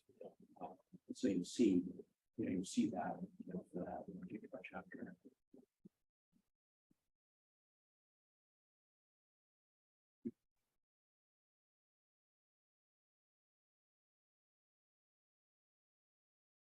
Yes. I see at some point in your classes you are changing the larger lambda to C then to x86. And you are and those I guess transitions are have what aspect is controlling the select instruction. So is there anything fundamentally is there any fundamental transitions going out such that you have to change the letter from L to C? Yeah, so that's a great question. And that so the transition from I've got abstract syntax trees with no sharing to control flow graphs with or graphs, or especially when you have while loops, now you have graphs and potential sharing. That's at this level. So this transition here that happens in explicit control is what in the optimizations on control flow that we talked about. That's what necessitates this going to this graph format. And that's really the big difference here is that you've got more of a graph format here. You've got labels and jumps. So in tree to graph. Yeah, data structure changed. Oh. What about from C to x86? So so select instructions, that's that where you're really bridging from having programs like x equals y plus 3 into like, oh, I need to do an add queue instruction. Right. So that's that distinction there. So here you've got an IR that's kind of fairly regular and easy to read. And then down here, you're like, oh, now I'm dealing with the peculiarities of x86. Oh, okay. So that's why you switch to following the x86 standard. Yes. And I should also mention, this is reminding me that this is also where the select instructions is where we start to deal with some of the calling convention kind of things. Like, okay, your parameters, some of your parameters are coming in as registers.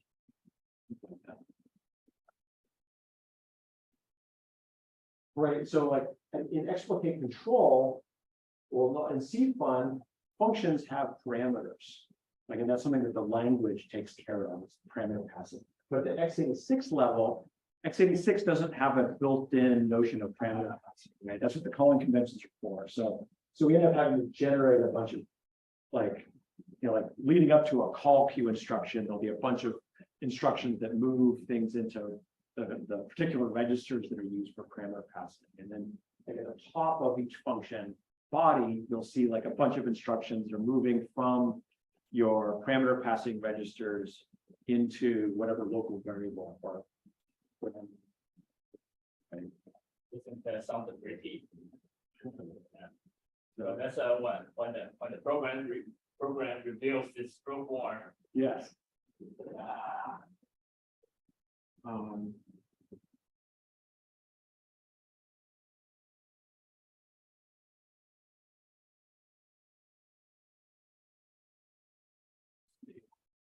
A little bit tempted to spend a little bit of time talking about register allocation. We haven't kind of skipped over that. And it's one of the more fun aspects of the book. Part of it's just like this classic graph algorithm. And then also the way it ties in with Sudoku is really fun. Back to register allocation here.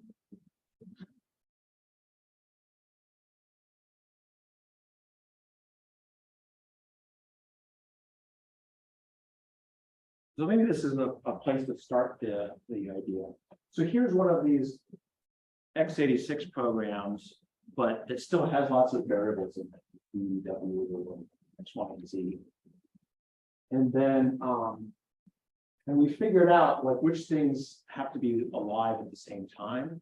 And that's what it means to interfere. So like, we figured out that X and W, like W was just written to, and this can be read down here, and now we're writing to X. So there's no way these two things can go in the same register. So we say they interfere with each other.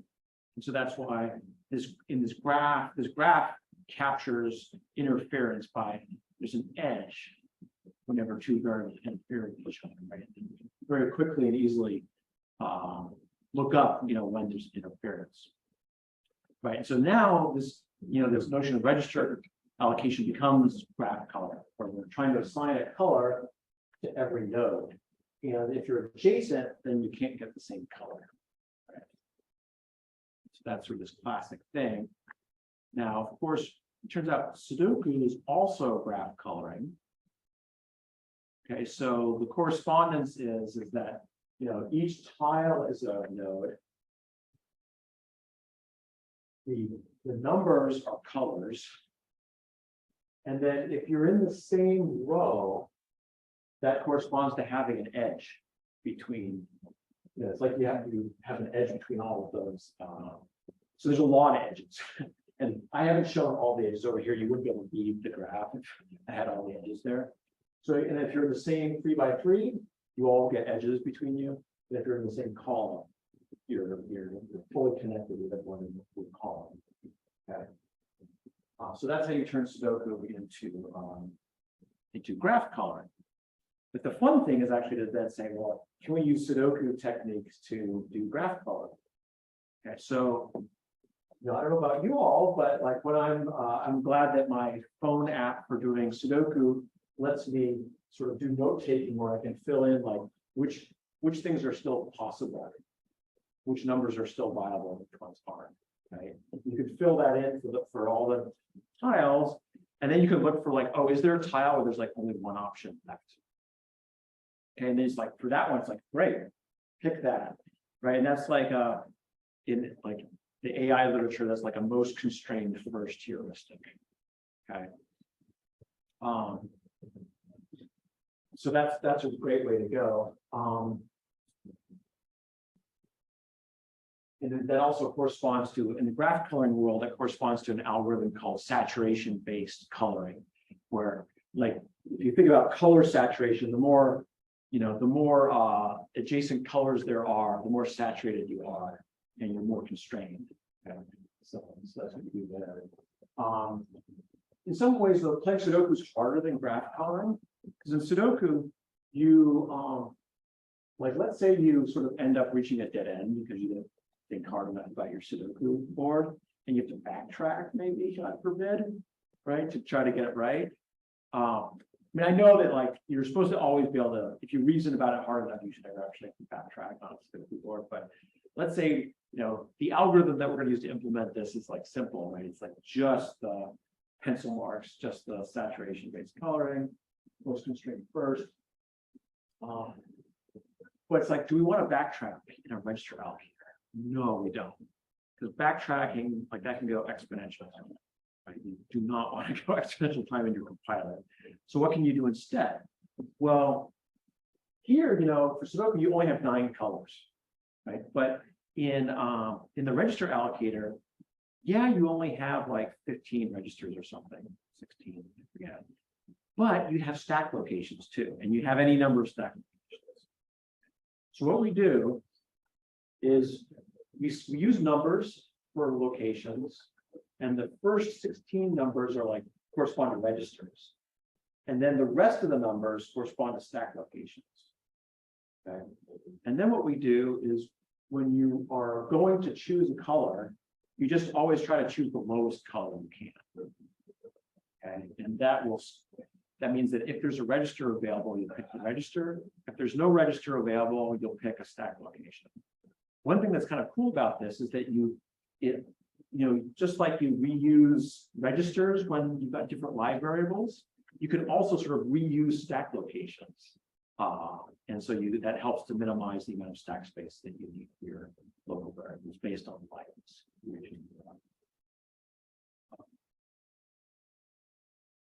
Yeah. The Sudoku is a 3x3 construction each unit, but does it have to be 3x3? If you go 4x4 for each component, then you get something similar to the 0 to 15 register. Well,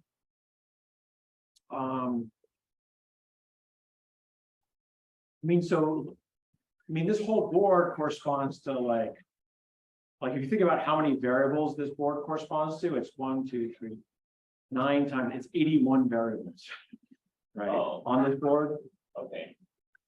right? Because each tile is a variable. And then this is like trying to allocate 91 or 81 variables onto 9 registers. So you can use 15 registers, those 15 registers with an expanded version of the Right. But now like Sudoku, the edges get determined just by the layout of the board, right? Whereas if you're coming from a program, your edges get determined by, the live ranges of your variables. And would typically be much more sparse than a Sudoku board, which makes things a bit easier. Could you find that this, like, the analogy helps students understand the algorithm in Yeah, a much faster way? yeah, because they sort of already know how to do it. So it turns out that this algorithm is it's a slightly more complex version of an algorithm that some people came up with for when your intermediate representation is in SSA form. You can use what's called a chordal graph coloring algorithm, which is super fast and optimal for chordal graphs. And so that gets used in some JITs, for example, in Java. And so this algorithm is just maybe slightly more sophisticated than that one, not much. Just using sort of pure saturation. What kind of time do production level compilers spend on solving this problem? On register allocation? Yes. So, most of them, most of like what I call the typical sort of like static, ahead of time compilation compilers like GCC do graph coloring. They don't use this exact algorithm, but they do. These algorithms typically are like n squared in the number of variables in your program. So the register allocator oftentimes is one of the more expensive. Like most of your passes are just linear time, right? And then you hit register allocation, and that's n squared. And so like Debugging used to say like, oh, who cares about how many passes you have? Because you're just gonna do you're gonna be n squared in your register allocator anyways. And so there's some truth to that. But at some point you do care about some of the constant factor, some of that linear time stuff. Also, there's a fairly big gap between the register allocators that are described in the literature and what actual production compilers. Yeah. I sort of felt like none of the graph coloring stuff like quite scaled well enough, and like there's a bunch of weird stuff that people do and I know it seems we were spending like quite a lot of time trying to make the register allocator better, and it was not. Yeah. And it's a very big part of compilation. Yeah. Like, especially in topological files. Right. So there's a kind of a spiel that I do in the lead up to this register allocation thing, which is that this is an example where we're like doing a certain mathematical model of a problem, right? And in that step, we're abstracting away from lots of actual details about what's going on, and losing out on a lot of information. And so in many ways, just the pure graph coloring thing is not giving you the best results. And so what are things that you would want to consider? And I have some pointers into the literature, but you might want to consider like, oh, how often is a variable actually used at runtime? It's because let's say you've got one variable that's in an inner loop and another variable that's not. Obviously, you want to prioritize that one in the inner loop for getting a register. And if you're going to spill one, maybe spill the other one, right? And so, that's a thing that a production quality compiler absolutely would want to do. It would want to sort of do a static analysis that guesses, like predicts how much usage each variable is going to get. Or you might even want to do runtime profiling. People have done that where they do runtime profiling to sort of gather statistics on which variables are used more. Another thing that's important is, what if you have a variable that's used in an inner loop, and then much later on, used not in a loop? Okay, and maybe you want to prioritize it in one part of its range, but in another part of its range, you'd rather just spill it because it doesn't matter. So how could you make different decisions about the same variable? And so like this simple algorithm that we learned here doesn't allow you to do that. But there is pointers into the literature in this chapter where it says, oh, there's this thing called live range splitting, where you can take one variable and essentially split it into two different variables, and then make separate decisions. And so, kind of to answer your question, Aaron, is that it's like this is the tip of the iceberg, and then then you really get to sort of like, oh, and then this is where you can branch out into the literature, do next steps.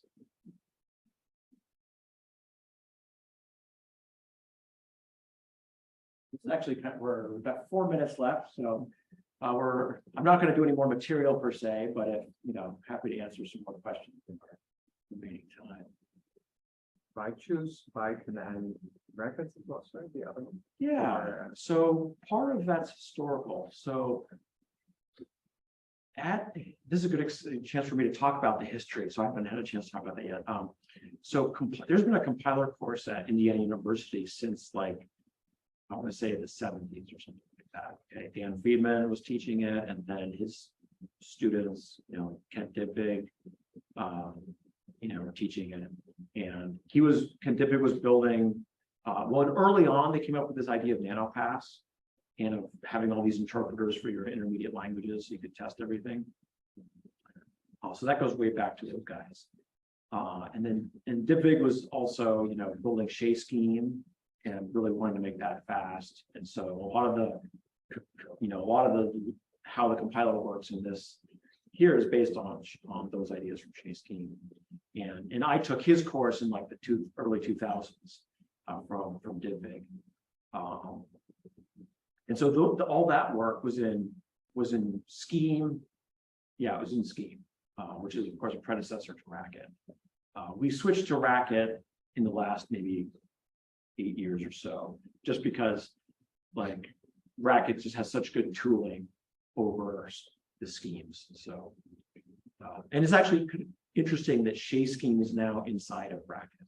Racket runs on Shea scheme. So that's even sort of more why the techniques in this book are kind of fun, because you get to be like, oh, this is what's going on under the hood Racket now. So that's why Racket. And we also teach Racket to our freshmen at IU. It's like our teaching language. So that's why that. Python. So when I finished my PhD at IU, I went on to teach at Colorado at the University of Boulder, or University of Colorado Boulder, and this notion of doing incremental stuff had just, the idea for that was another grad student at IU that was co-temporal with me. Okay. And so when I started teaching compilers at Boulder, I was like, oh, I'm going to do incremental. But at Boulder, none of the students had ever seen Scheme or Racket. So that was like a non-starter. There's no way I was going to teach the compiler course in Racket or Scheme, because it's a programming intensive course.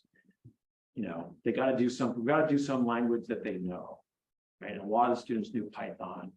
And I also knew that I could sort of in some sense, de-sugar Python into a Racket or Scheme-like IR, and then really do the Scheme compiler course, just with this thin veneer on the front that sort of handles the sort of the differences with Python. And so, so I taught it in Python for many years out of Colorado, and then 7 years later, I moved back to IU and started teaching it again in Racket, and then decided, oh, let's do it. Finally stabilized after a while. And I'm like, okay, time to do textbook. And then so it was a natural choice then to do those two languages. Do you have any feel for like what's different pedagogically between the two versions? I mean, now talking for a while. I feel like there's not that big a difference nowadays. Like math, you got match in both languages. It's funny, the code, my code is very similar. Like I use classes in OO in both languages for the same purpose of, getting those interpreters to sort of be extensible and stack up. The Racket ones are all shorter as far as. Yes. the syntax is much the same. So the pedagogically. Do you use typed or untyped brackets? My code is in untyped Racket, but you notice that we're actually the input languages are typed Racket. So like the syntax for all the type annotations and stuff like that, that's in our programs that we're compiling, those are all actual typed Racket. Like you could take all those programs and run them in typed Racket. Get the answer. But you can include like the typing from the numeric tower.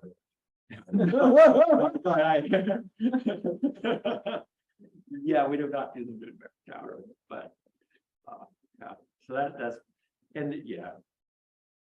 So it really, we scratched the surface. This is meant to like really give you just kind of an overview. But it does hit a lot of the things that like, higher level languages. These are, garbage collection, closures. These are all sort of higher level language features that a lot of compiler courses out there sort of shortchange, in my opinion.